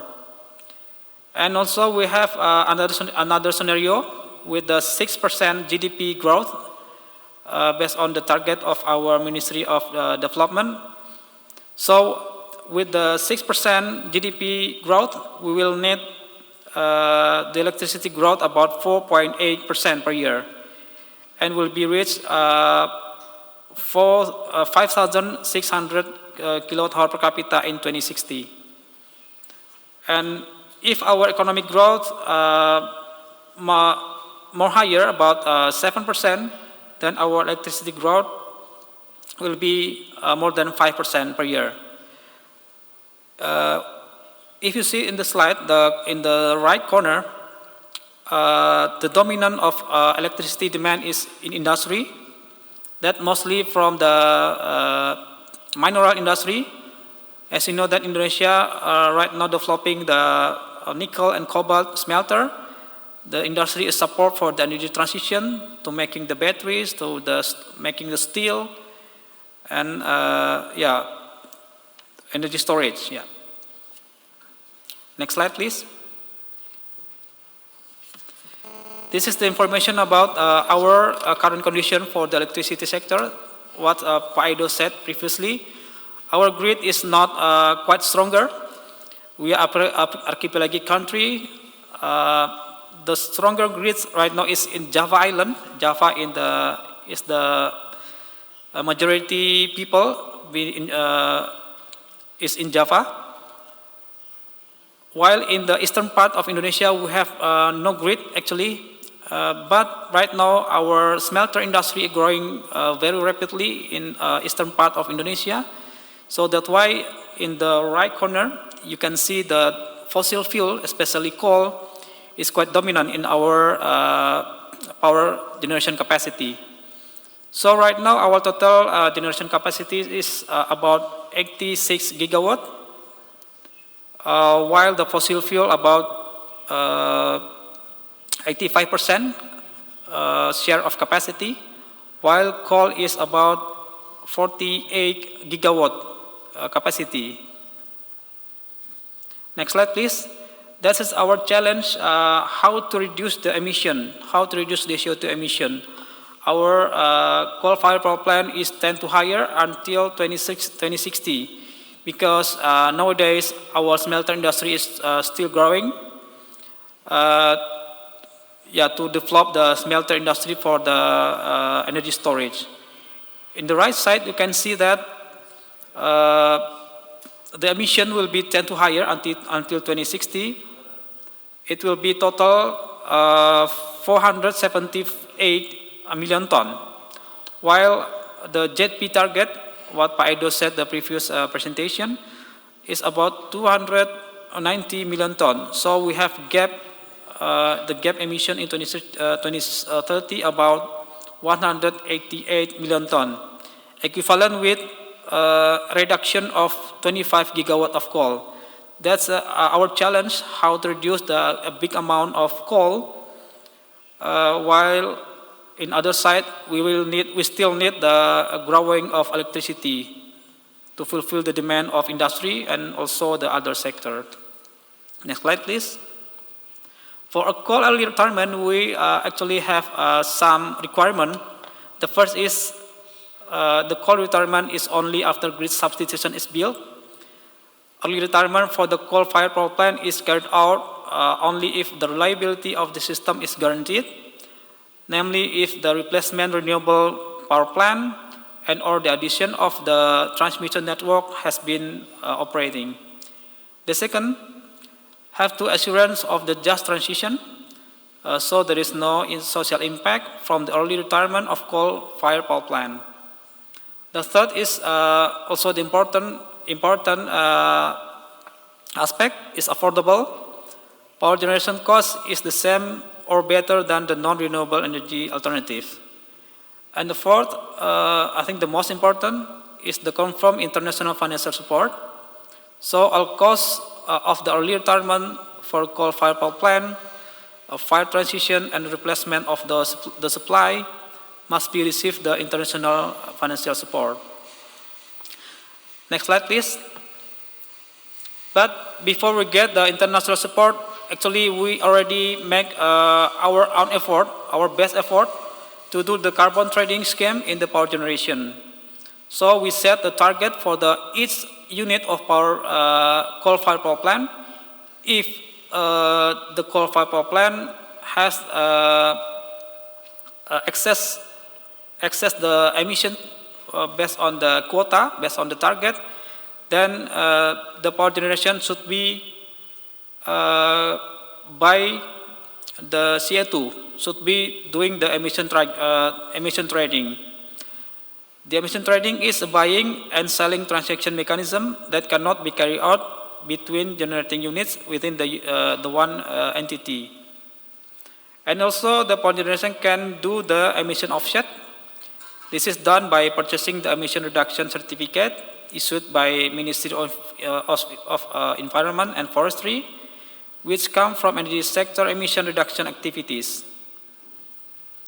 The challenge is how to optimize the new and renewable generation inventory and energy efficiency, and to acceleration of the certificate of emission reduction that is issued by Ministry of Environment. And it is necessary to add emission validation and verification institution to accelerate the issues of the reduction certificate. Next slide, please. This is the scheme how to determine the emission quotas for the power plant.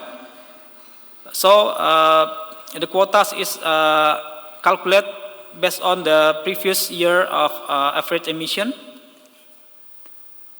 If data on emission intensity and average emission from the previous year are not available, then the emission quota is calculated proportionally by comparing power plants that have been operating for the same type, installed capacity and technologies. Next slide. Right now, we already collected data, the potential carbon trading participants in this year, about 99 participants, with the capacity total about 34 gigawatt capacity. And next year, the participant for carbon trading will increase up to 144, with the equivalent with the capacity about 36 gigawatt of coal-fired power plant. Next slide, please. So the climate change financing needs to achieve the NDC target. We already estimate the financial requirement to reach the unconditional NDC or 29% target in 2030 based on the third biennial update report. The total is about 4,000 trillion rupiah, or equivalent with 281 billion US dollar. In energy sector, we need about 245 or 246 billion USD. The mitigation in energy sector is to build the renewable energy power plant and non-electric renewable energy, low carbon coal-fired power plant, city gas network, and LPG conversion, and also energy conservation. Next slide, please. So, in the summit of G20 in Bali last year, Indonesia already launched the Indonesia ETM country platform. The ETM main objective is how to optimizing the energy mix progression. 2 minutes, please. Okay. The ETM main objective is to optimizing the energy mix progression based on the national energy policy, and to accelerate the early retirement coal-fired power plant. And the third is enhancing emission reduction in electricity subsector to achieve the NDC and net zero emission target. And the last is to boost our renewable energy power generation investment. Next slide, please. Indonesia already has the energy transition mechanism country platform. This is important to implement the ETM. So we start with number one for the flow. Number one is incoming blending finance to the country platform through PTSME. The second floor is source of fund provides guideline for priority programs to the country platform manager. And the third, CP execute early retirement process according to a roadmap. And then country platform will receive support from the Ministry of Finance for several finance scheme model. And then the five, mobilizing the CEF funds to transform coal-fired power plant to renewable by considering electricity supply business or RPTL. 6, ETM produce carbon credit for carbon trading. 7, the ETM carbon credit is traded at the carbon market. And the last, revenue cycle from the ETM comes in hand, is managed by country income. The last slide, next slide please. This is the ETM progress in Indonesia. We has already ETM stakeholder coordination and consultation, and also the legal framework for ETM country platform. We already launching the ETM, and then the SESA development, CIF ACT investment plan, and also the ETM pilot project will be carried out for the ETM for Cirebon 1 with the capacity 600 megawatt, and also Pelabuhan Ratu project with the total capacity of 1.7 gigawatt. I think that's all my presentation because the limited time. Thank you for your attention. Good afternoon.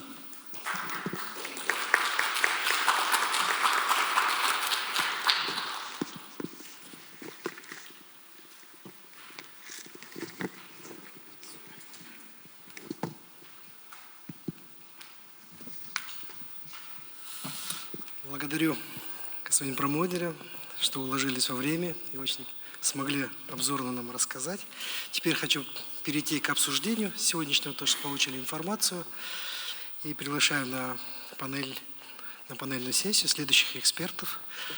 Это первый Иззатиль Баев Жалгас, начальник управления по инвестициям Департамента развития энергетики. Ага, спасибо.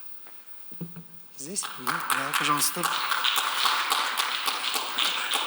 Куаныш Бисенгазин, заместитель председателя правления Института экономических исследований Министерства национальной экономики Республики Казахстан, один из разработчиков нашей стратегии низкоуглеродной.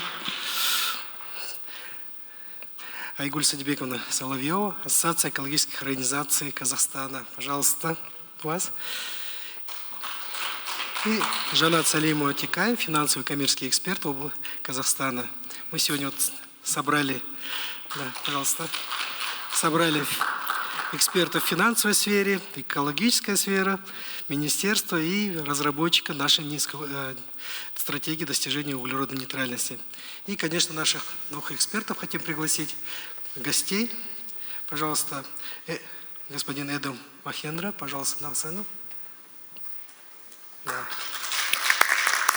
И господин Промуди, я вам, когда выступали, вопрос не задавал, чтобы была возможность у панелистов задать вам вопрос.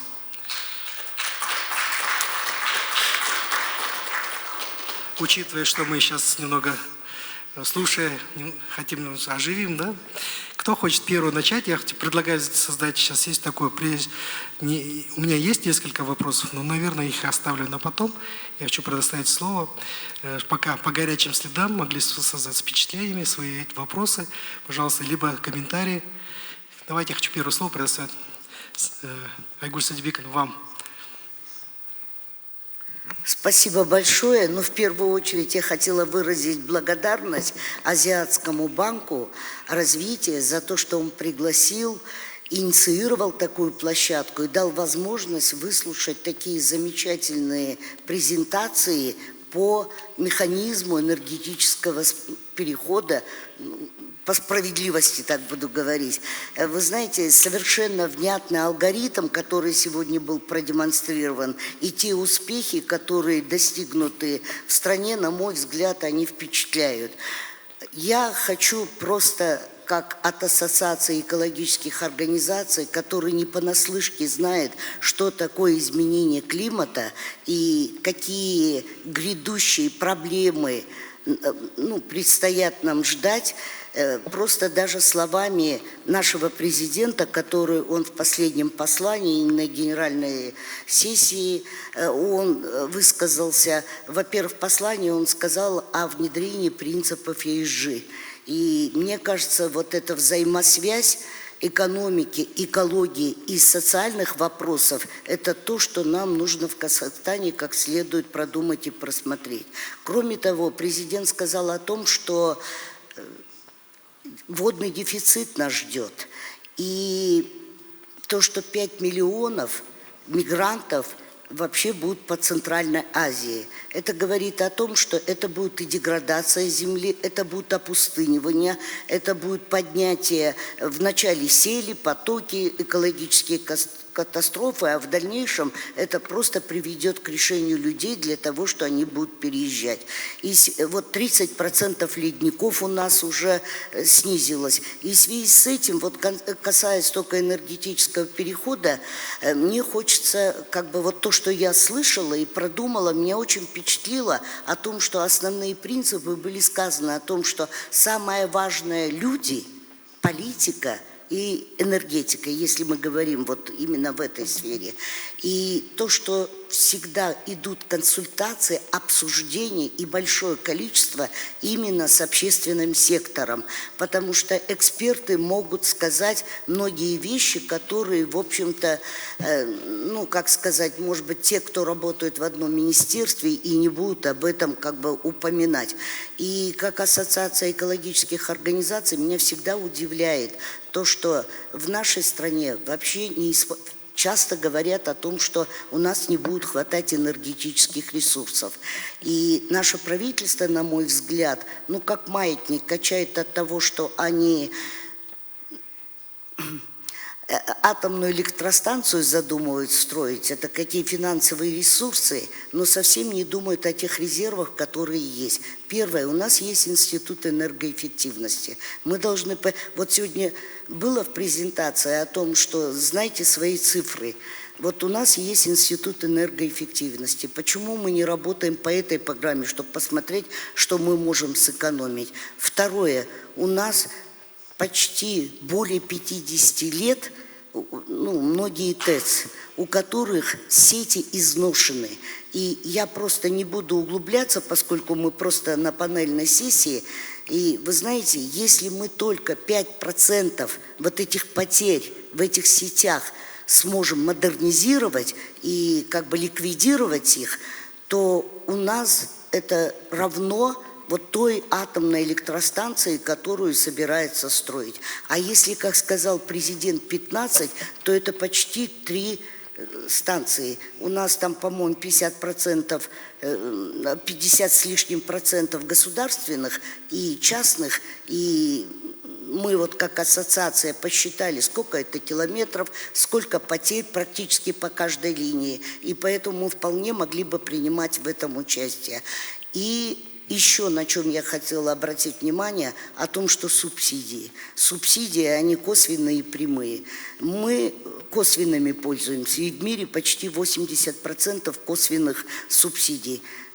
20% это прямые, только потому что как бы хотят, чтобы энергия была более, имела низкую цену. Вот первый вице-премьер наш подписал вот новую дорожную карту по новым тарифам и новым подходам. Я надеюсь, что в этом плане мы решим проблему. Я сегодня до обеда была на Нобель-фест, и там высказана была такая вещь нобелевским лауреатам о том, что можно ли со старыми знаниями и традиционными подходами вообще начинать жизнь в будущем. И я надеюсь, что вот механизм энергетического перехода, он позволит нам как-то по-новому взглянуть на те преобразования, которые у нас будут происходить в стране. Иначе будет просто поздно. И вот сегодня вы, Марат, задали вопрос о том, что вот когда угольные станции, какие социальные взрывы, сколько потерь, вот что это тоже надо считать. Но надо посчитать, сколько мы затратим за то, что будем встречать 5 миллионов мигрантов, где мы их расположим, и что мы будем терять от того, что мы переживем такой дефицит воды. Поэтому я думаю, сегодня сказали о том, что мы только начали ТЭО разрабатывать, и как бы у нас мы берем обязательства и по низкоуглеродному развитию, и по углеродной нейтральности, стратегию сделали. ЦУР, у нас там, по-моему, больше 400 индикаторов, но мне кажется, мы не садимся и не работаем для того, чтобы сделать такие площадки, которые сегодня были продемонстрированы. Спасибо. Спасибо. Спасибо. Давайте похлопаем. Дополнительно вашим словам, да, то, что вы говорите, изношенные сети, реконструкцию провести, да, вот Азиатский банк развития как раз оказал содействие в разработке закона о теплоснабжении. И в рамках этого документа, вот как раз Жанат может как раз тоже об этом сказать, вышли международные эксперты, выехали в 8 регионов и изучили состояние наших тепловых энергетических станций, да. И по их данным, по их расчетам получилось реконструкция всех тепловых сетей, да, вот тепловых станций в Казахстане позволит выполнить Парижские соглашения. Это настолько у нас высокие потери, настолько у нас неэффективно они работают, что без ввода новых мощностей в теплоэнергетике мы можем этого достичь. Это так, как пример. Я теперь предлагаю передать слово нашим следующим панелистам. 2-3 минуты буквально, чтобы комментарии, чтобы могли потом обсудить, задать вопросы. Не каждый день приезжают к нам эксперты с зарубежных стран, которые непосредственно этим сегодня внедряют. Нам максимально надо с ними плотно поработать сегодня. Первое слово хочу предоставить представителю нашего министерства. Жалгас, пожалуйста. Большое спасибо.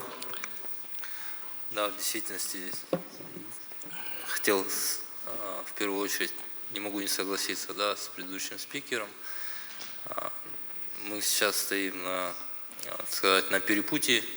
С одной стороны, приняты большие обязательства со стороны правительства по исполнению Парижского соглашения, принята действительно стратегия углеродной нейтральности. При этом, обладая обширными запасами угольного топлива,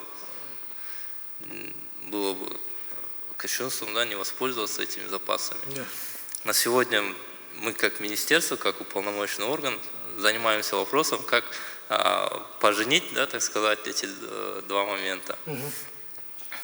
Была принята дорожная карта, да, как вы сказали, по реализации обновленной программы тариф обмена инвестиций. И одним из основных критериев данной программы является снижение уровня износа действующих станций. При этом немаловажным фактором, что перед этими станциями будет ставиться задача по снижению вредных выбросов. Да, в этом моменте мы с нашими коллегами из Министерства экологии тесно сотрудничаем. Они сейчас занимаются уже практически на выходе, у них справочники НДТ. Да, и предприятия тоже мы готовим, чтобы по итогам реализации их проектов по модернизации этих станций, чтобы они соответствовали этим справочникам, этим индикаторам. Ну, конечно, это очень большая работа, очень большой объем, да, предстоит. Ну и с другой стороны, мы как социально ориентированное государство в любом случае должны задумываться о наших гражданах, чтобы не было очень сильного скачка и тарифов на электроэнергию, на тепло. Конечно, всегда возникает тот вопрос, что у нас в стране одни из самых низких тарифов, да, относительно всего мира. Этот момент тоже, конечно, не должен остаться. Основа нашей конкурентоспособности экспортоориентированных отраслей. Спасибо, да, спасибо. Спасибо. Жалгаз. Вот то, что вы сказали, поженить наличие угля, вот в Индонезии тоже угля много, они 4-е место по экспорту, да, угля. Я вот когда готовился к этой сессии, просматривал прессу, что в этой прессе, ну понятно, что в русскоязычном, в англоязычном, что пишут про Индонезию, в том числе про механизм энергетического перехода. И столкнулся с одной цифрой: 13 гигаватт нового строительства. Правительство одобрило строительство 13 гигаватт угольных станций по программе 21-30 года по обеспечению. Вот прозвучало, что у них развивается на Востоке много новых производств. Для обеспечения связанной генерации вот как раз в этой области 13 гигаватт. По факту Индонезия пошла по пути Китая. Я вот когда первый раз услышал концепцию двойного углерода, я не мог понять, я вот как раз на конференции тоже был интернет, я спрашивал, что это означает двойной углерод? И потом они не смогли толком объяснить. Оказалось всего лишь, Китай взял на себя два обязательства. Достичь пика выбросов к 30 году, это значит будет продолжать строить угольные станции до 30 года, а к 60-му мы достигнем нуля. Ну, в Индонезии я такое не услышал, но продолжают строить и при этом будут выводить. Ну, мы это обсудим позже. Пожалуйста, следующее слово хочу предоставить Жанат Салимовне, тоже вот одним из участников активных разработки законопроекта о теплоснабжении. Как раз вот там вы же механизм услышали. Поделитесь впечатлением, 2 минуты вам даже, пожалуйста. Спасибо, Марат. Ну, я присоединяюсь к мнению о том, что этот механизм очень нужен Казахстану. Я считаю, что в Казахстане вот то, о чем говорили спикеры, вот эти stranded assets, да, это застрявшие активы, да? Да. Вот у нас таких активов достаточно много. Запертые инвестиции. Запертые активы, да. Вот эти запертые активы, они имеют определенную собственность, стоимость, вернее. Да. Но реализовать эту стоимость у Казахстана механизмов нет. Да. То есть для того, чтобы использовать те потоки наличных средств, которые генерируют или потенциально могут сгенерировать эти активы, для того, чтобы их использовать для инвестиций в дальнейшее развитие энергетики в Казахстане, без механизма того, чтобы каким-то образом оценить эти активы и, может быть, найти для них покупателя, то есть продать их и этим высвободить капитал, вот этого механизма для вот этих запертых активов в данный момент нет. И очень надеемся, что механизм энергетического перехода как раз-таки вот эту дилемму нам поможет решить. Отлично. Ну, что еще хотела сказать? Я хотела также добавить, что для Казахстана, наверное, очень важно понимать честную стоимость угольной энергетики. У нас, вот госпожа Соловьева уже сказала, очень много скрытых субсидий сидит на энергетических активах. И справедливой стоимости угольной генерации в Казахстане мы пока еще не знаем. Это первое. И второе, у нас пока нет механизма оценки выбросов, и это тоже является потенциалом к тому, что наконец-таки мы поймем, насколько дорого нам обходятся эти угольные станции. И таким образом, я думаю, мы еще больше начнем понимать ценность механизма энергетического перехода. Спасибо. Ну, да, похоже. Обратная сторона Луны есть и у зеленой энергетики, которую надо поддерживать, в том числе угольной генерации. Ну, мы это можем обсудить. Я вот хочу передать следующее слово Куанышу Бисенгазину, заместителю председателя управления Института экономических исследований, Министерства экономики, с которым мы в какой-то момент, я был тогда на стороне промышленности, мы хорошо бились тогда. И вот, наверное, это потом нашим гостям зададим вопрос. Сколько министерств задействовано, правительство задействовано, президент задействован, все вроде за. Как они смогли преодолеть вот это сопротивление, да, вот, лобби, скажем так, угольное лобби, промышленное лобби, скрытые вот эти, это правильно сказала Айгуль, это же большие деньги. Эти деньги, по идее, надо было действительно просчитать и перевести в социальный кодекс, что, ребята, вы получаете не только социальные услуги, да, условно, какие-то от государства, но еще вот это субсидирование, оно тоже в вашем социальном кошельке сидит. Это в виде дешевой электроэнергии, в виде дешевого тепла, и это стоит так-то. Давайте, вам слово. Спасибо большое за предоставленное слово. Я думаю, что вот этот механизм ETM, он действительно очень важен для Казахстана, потому что вот эти те амбициозные цели, которые мы поставили, они архисложно выполнить на самом деле. И прежде всего с точки зрения именно финансов. Ну, что мы просчитали, там до 60-го года там 610 миллиардов долларов, это предварительные цифры, которые наши были. До 30-го года мы ориентируемся на 10 миллиардов долларов, а вот с учетом того, что сейчас Министерство экологии разработало проект АНУФ, ну, только для достижения этой цели институт посчитал примерно 5,4 миллиарда долларов необходимо. Мы посмотрели также там, те ресурсы, которые идут на климатические моменты. Оказалось, там чуть больше 2 миллиардов только в Казахстане есть. То есть гэп есть там 3,5 миллиарда долларов до 2025 года только. То есть здесь очень большие проблемы в финансах будут возникать, и этот механизм он действительно помогает выдать финансы в достаточно льготных условиях, которые мы можем использовать для того, чтобы выводить наши мощности. Коллеги из Индонезии говорили, что есть проблемы в части того, что некоторые активы, они достаточно новые, поэтому их выводить сложно будет. В Казахстане с этим проблем никаких нет. У нас там 30, сейчас коллеги, наверное, 37 ТЭЦ у нас, из них там 28-29 там имеет срок службы больше 50%, там средний износ там 66%, поэтому раздолье выбираю не хочу. Поэтому наша задача, скорее всего, заключается в том, чтобы активно участвовать. Тем более, это в рамках в прошлом года, когда стратегия была разрабатывана, мы активно работали с АБР и включили механизм ETM в стратегию, поэтому никаких проблем со стороны правительства здесь не должно быть. Поэтому мы должны просто активно работать. Мы должны понять, аудит провести всех энергомощностей.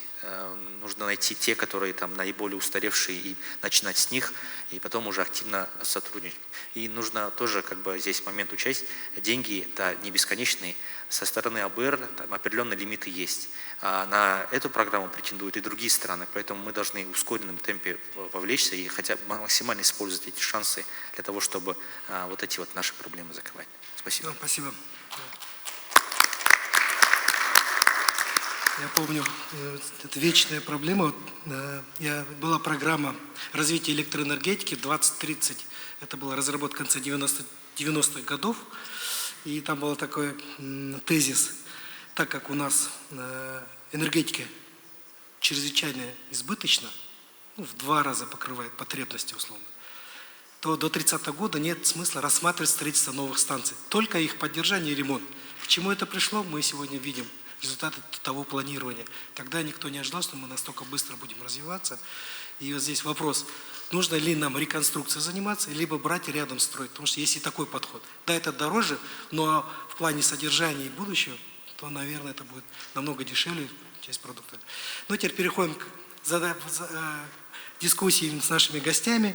И вот один из первых вопросов, который вы задали, как удалось преодолеть лобби у вас в стране, когда все включились и сказали, приняли. На самом деле, вот мы говорим, 15% для нас это серьезный вызов. Вы до 43, да, звучали? Это вот в сколько раз больше. Но это при поддержке. И без поддержки вот 30, тоже колоссальная цифра.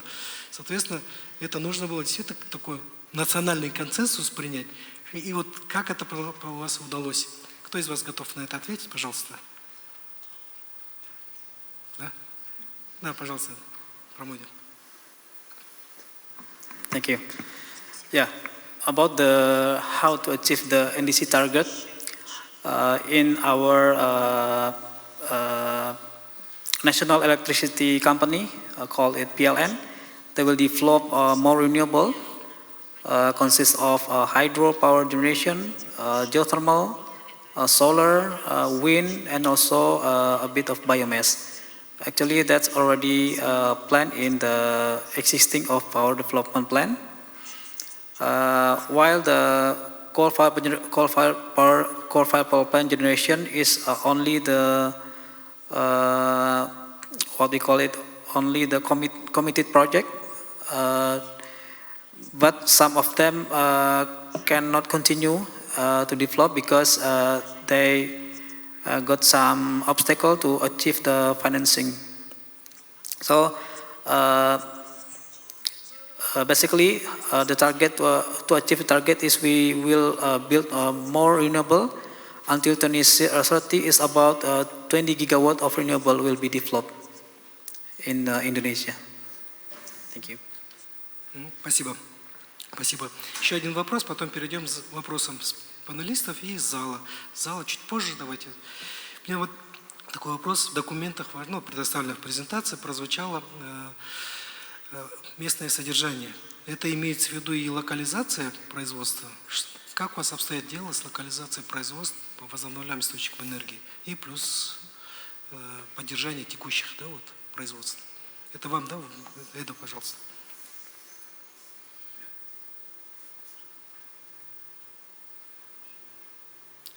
Промоди, пусть он выключит. Пожалуйста. No? Okay, thank you. So for the LCR, it is the instruction coming from the President that as part of the economic added value strategy of the Indonesia going forward. So one of the strategy is to have heavy reliance on the domestic national industrialization, and this includes the local content requirement coming from also for the power sector, one of them, and also this also is not, that's not the only tool. There is also other tools. For instance, like the reason why we ban our critical minerals, because Indonesia is quite blessed by having an endowment of some very it's called central critical minerals for the battery industry, for instance. This is because we have the aspirations that we want to stop we want to make sure that our economic complexity is getting more complex going forward. Because we realize to get this aspiration, Pram mentioned, our aspiration to graduate to a high-income economy by 2045, we need to have more added value in our economic, so which means we have to have more complex economic structure going forward, so that is one of the aspirations. But we do realize that some of the numbers may be a bit too optimistic in the beginning, so because we have this energy need as well, so we want to rationalize, to recalculate the LCR for some of the renewables going forward. So for instance, give you an example, the one that we just revised this month is for the solar PV. So initially we have the 60% local content component. Now we reduce this to by 20 percentage point to 40%. And that is for the LCR. I would like to add a little bit on the NDC. So that what was presented, it was the total. It's not only for the energy sector. So we are quite blessed that we have the positive net sink coming from the forestry, forestry and other land uses. So which actually in the end of the day, it might be one of the savior of our NDC ambition, including for the unconditional target. Спасибо. Так, уважаемые панелисты, кто хочет задать вопрос? Айгуль Савитбековна, пожалуйста. Я видела у вас в слайдах, о том, что вы говорите о новых технологиях. Вот улавливание и хранение углерода вообще какую долю заняло? Смогли ли вы это сделать? И второе, вот водородная энергетика, о ней часто говорят, но у нас дефицит воды, и там получается, что на 9 литров 1 куб водорода. Вот насколько это приемлемо? И применяли ли вы такие технологии новые? Спасибо.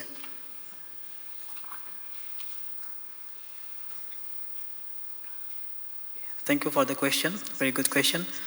About the CCS, we are looking forward for the commercial of the CCS for power generation.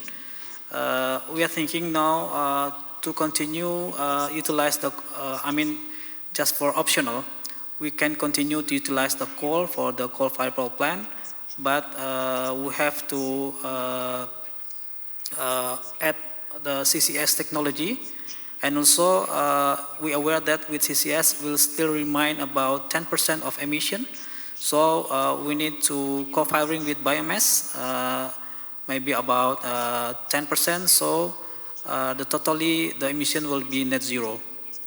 And for the hydrogen, actually, we are right now finalizing our national electricity planning. We are plan to use the hydrogen for the gas turbine, actually. We know that Japanese right now make the research and will be commercial in 2045 for the 100% hydrogen combustion in the gas turbine. So we are make the option to continue use the gas turbine power generation and will be utilized 100% of hydrogen. And where is the hydrogen coming from? It will be coming from hydro power generation in our eastern part of Indonesia, in Papua. We have about more than 30 gigawatt hydro potential there, but the demand is very low. So we're thinking to utilize the hydro to produce the green hydrogen. Maybe beyond 2035 for the commercial. Thank you. Спасибо. Ну, тут зала хотят. Давайте зала дадим, потом дальше панелисты готовьтесь, если есть вопросы. Министерство энергетики, Туран Рамджан. Очень интересная конференция, очень интересные презентации. Спасибо всем, в том числе спикерам, организаторам. Вопрос у меня такой. В принципе, все эти тезисы, которые у меня сидели в голове, они были вот озвучены теми спикерами, которые сейчас у нас находятся на панели. В целом, в Казахстане, да, вот как уже было упомянуто, очень большой потенциал в части снижения выбросов за счет увеличения эффективности систем распределения, передачи электрической энергии и тепловой энергии в том числе. Да. Единственное отличие от наших систем Казахстана и Индонезии заключается в том, что у нас климатические условия совсем другие. Да? У нас очень холодные зимы, и станции у нас, как правило, производят не только электрическую, но и тепловую энергию. Да? Они обеспечивают жизнедеятельность населения, находящегося вблизи этих станций. И это общепринятый факт, в принципе, то, что ТЭЦы, они высокоэффективные, в принципе, станциями являются. Да? Вот то, что они старые, это уже совсем другой вопрос, но тем не менее. Вот у меня вопрос к нашим коллегам из Индонезии. Есть ли вообще, вот вы сказали, что у вас более 150 консультаций разных были, да? Есть ли механизмы, примеры применения механизмов ETM в части того, что какое-то ступенчатое, да, применение подходов по снижению выбросов, то есть начиная сначала с увеличения эффективности, да, исчерпать нужно потенциал в части увеличения эффективности систем распределения, после чего уже переходить там, не знаю, на источники, думать, там, как можно снижать выбросы там. Вот было ли такие примеры успешные, удачные вот, в вашей практике, в вашем видении? Вот, опыт поэтапного снижения, да? Да. То есть начать сначала с энергоэффективности систем теплоснабжения и электроснабжения. Принято.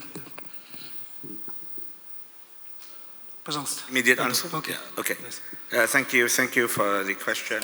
So the over 150 consultations that we had, it is for the JETP, the Just Energy Transition Partnership, whereby the ETM is a subset of those. Now ETM has the SIF Act already has the a very robust sessa as well, socioeconomic assessment. Yeah, and the focus of the ETM is mostly, for the time being, is for the early retirement of our CFPP, but for the on-grid. So I think the moderator mentioned about the Indonesia's bill for the planning to build this double-digit gigawatts capacity of coal that is off-grid. Now, for the ETM, the focus is on the on-grid. Now, I think you can see in my presentation that after the first investment plan is launched, that will be before COP28, after that we will launch, we will establish the 5th working group, which will focus on energy efficiency. So at that time, during the negotiation, at the time I was also one of the co-lead negotiators for Indonesia's JETP. And coming from Indonesia, our position was initially to offer to our IPG counterparts, the G7 and plus 3 countries, including EU, we mentioned that we would also like to embark to look into the energy efficiency, because we believe that we could also save a lot from energy efficiency. However, at that time, it was turned down. So basically because, let's focus on power sector first. It's not because it's like they want to focus. But then come a year later, this happens actually like in October or September 2022. So like 9 months later, so when I met my counterparts coming from the US and Japan as the co-leaders, and then they met me in my office and they said, hey, Edo, it seems like the energy efficiency is not a bad idea. It's actually good to focus on this. But then we only have a few more months left to finalize the investment plan. So that's why the document is a living document, and going forward after this, we will focus on the energy efficiency as one of the tools, especially to look at the end-use sectors. This includes, of course, EV, the infrastructure for EV, green hydrogen, and the heavy industry, including hard-to-abate industries. We need to map those, and then we believe that this can unlock potential capital coming from the private sector, because there are so many people actually want to decarbonize, but sometimes the search cost is too high. So this is what we want to minimize so that we can have a more rapid decarbonization where everyone can take place. Because if it's only power sector, it's the big players. So, and we have a monopoly in our utility sector, right? But if we go towards energy efficiency, every Indonesian can play a role going forward. So this is the plan, and hopefully we can follow this plan for our second investment plan next year. Спасибо, Эда, за развернутый ответ. Спасибо. Да, я думаю, удовлетворил ваше, да? Мне тоже понравилось. Вначале про деньги, да, потом вы уже решили еще и энергоэффективностью заняться. Замечательно. Так, с зала, вот Алмаз Добрый день. Представьтесь, пожалуйста. Да, добрый день, уважаемые гости, уважаемые участники этой сессии. Саухимов Алмаз, АОКРМ. Вот у меня такой вопрос к Куанышу Бисингазину.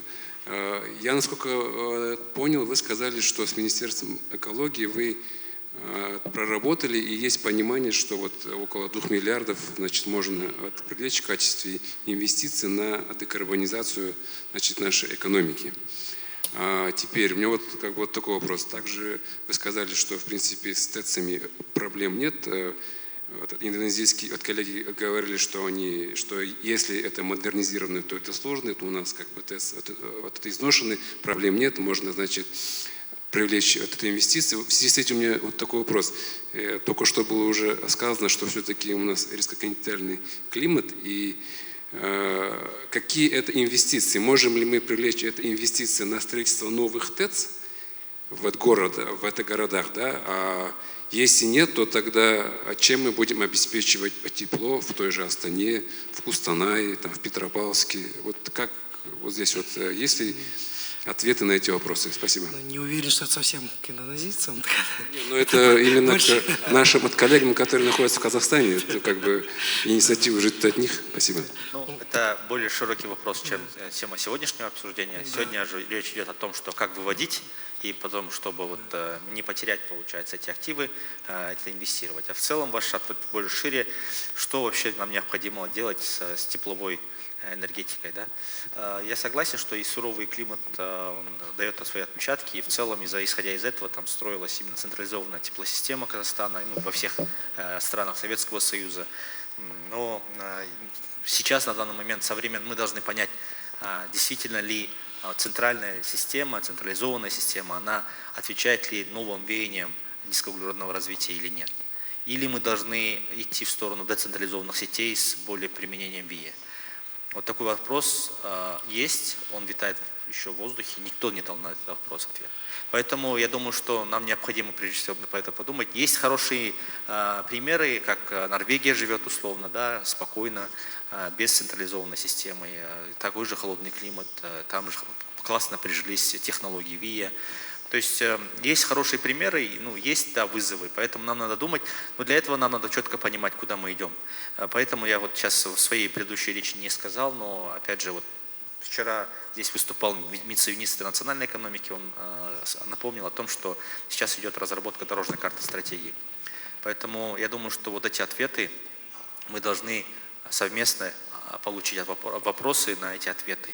То есть этапность энергоперехода какая должна быть, где мы будем именно механизм ETM использовать, на каких станциях, где это будет происходить, как мы будем видеть будущие энергосистемы, сколько нам нужно ВИЭ, когда построить, что мы будем делать, например, опять же, вопросы воды, что мы будем делать с крупными ГЭС, вообще будет ли распределительные системы по ВИЭ. Вот это все вопросы, мы должны в рамках дорожной карты ответить на эти вопросы. Очень сложная задача предстоит, я думаю. Но мы должны, без этого мы не поймем. Это мое персональное мнение, что декарбонизация и достижение углеродной нейтральности и уголь, к сожалению, это не приживутся вместе. Не только ваше мнение. Я думаю, когда разрабатывали законопроект о теплоснабжении, как раз на эту тему очень много битв, да, условно, прошло. Просто это немножко другая тема. Есть представитель АБР, да, вот Жанат. Все-таки нам нужно, видимо, еще раз какое-то сделать отдельно в виде статей или то, что вот эти эффекты во время разработки, как раз про ВИЭ. На самом деле ВИЭ в теплоэнергетике в Казахстане уже есть. И это уже применяется в северных, не на больших котельных станциях, но она есть. Просто об этом не все знают, условно говоря. И когда говорят, вот мы как, я тоже первый, кто кричал, говорю, как это у нас зимы такие длинные, особенно в Астане, а вы хотите там отказаться. И вот как раз приводили примеры, что уже можно переходить, или вот то, что индонезийские наши коллеги озвучили, что они внимательно сейчас смотрят, как японцы смогут преодолеть переход с газа на водород, используя действующую технологию газотурбинных станций. Это похожая схема, там немножко другая. Так, следующий вопрос. У нас еще есть, сказали у меня, 5-7 минут. Кофе-брейк задержали ради нас. А, уже ждут. Тогда последний вопрос, и потом мы идем пить чай, кофе, и там обсуждать более подробно. Давайте, кто хочет задать последний вопрос коллегам? Если нет, то у меня есть вопрос.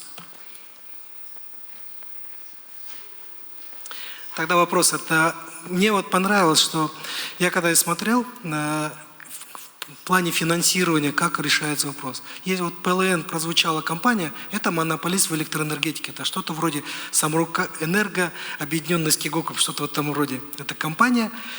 И 38% инвестиций в рамках ИТМ они получают с государства. Плюс сейчас прозвучало в тексте, что в рамках из этого странового фонда они получат 25%. Видимо, это одна и та же, об одном и том же говорится, но разными цифрами. И, соответственно, возникает такой диссонанс. Когда разрабатывался наша стратегия перехода на низкоуглеродных, я думаю, под влиянием, мягким влиянием Минэкономики и Минфина прозвучало, что энергопереход будет первый эффект. Мы получим рост ВВП, сохраним рост. И второе, участие государства 3%, для него это ничего стоить не будет. Ее первый вопрос, а как это возможно? Он говорит, да, нет, это все будет частные инвестиции. А что такое частные инвестиции? Это мы с вами и плюс зарубежные наши друзья. И государство здесь, которое отвечает за вот этот, которое брала на себя эти обязательства, и сейчас она оказывается в стороне. Я могу это говорить, потому что я не работаю ни в госсекторе, не там. Но вот этот вопрос, он остался, завис. И может быть механизм, вот то, что у нас есть представитель министерства, все-таки надо смотреть. Потому что если государство сейчас не проявит проактивную свою роль, мы будем получать то, что было на севере Казахстана, сейчас на западе Казахстана. Об этом предупреждали 2 года назад. Мы в Казэнерджи говорили, проблема на западе Казахстана. МАЭК нужно срочно спасать. Министерство сказал, мы в курсе, мы сейчас передаем его в Акимат, у них есть деньги. Передали, что получили?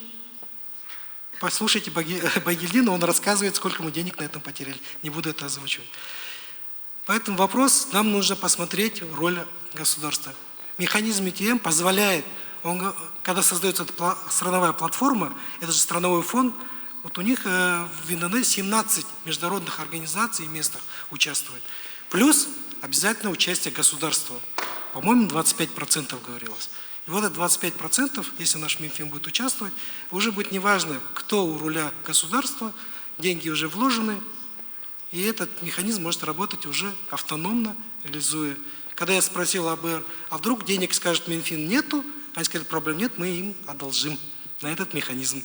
И на этой высокой ноте приглашаю вас на кофе, а гостей сфотографироваться и запомнить этот день как первым шагом. Спасибо за внимание. Спасибо, что досидели до конца. Спасибо большое.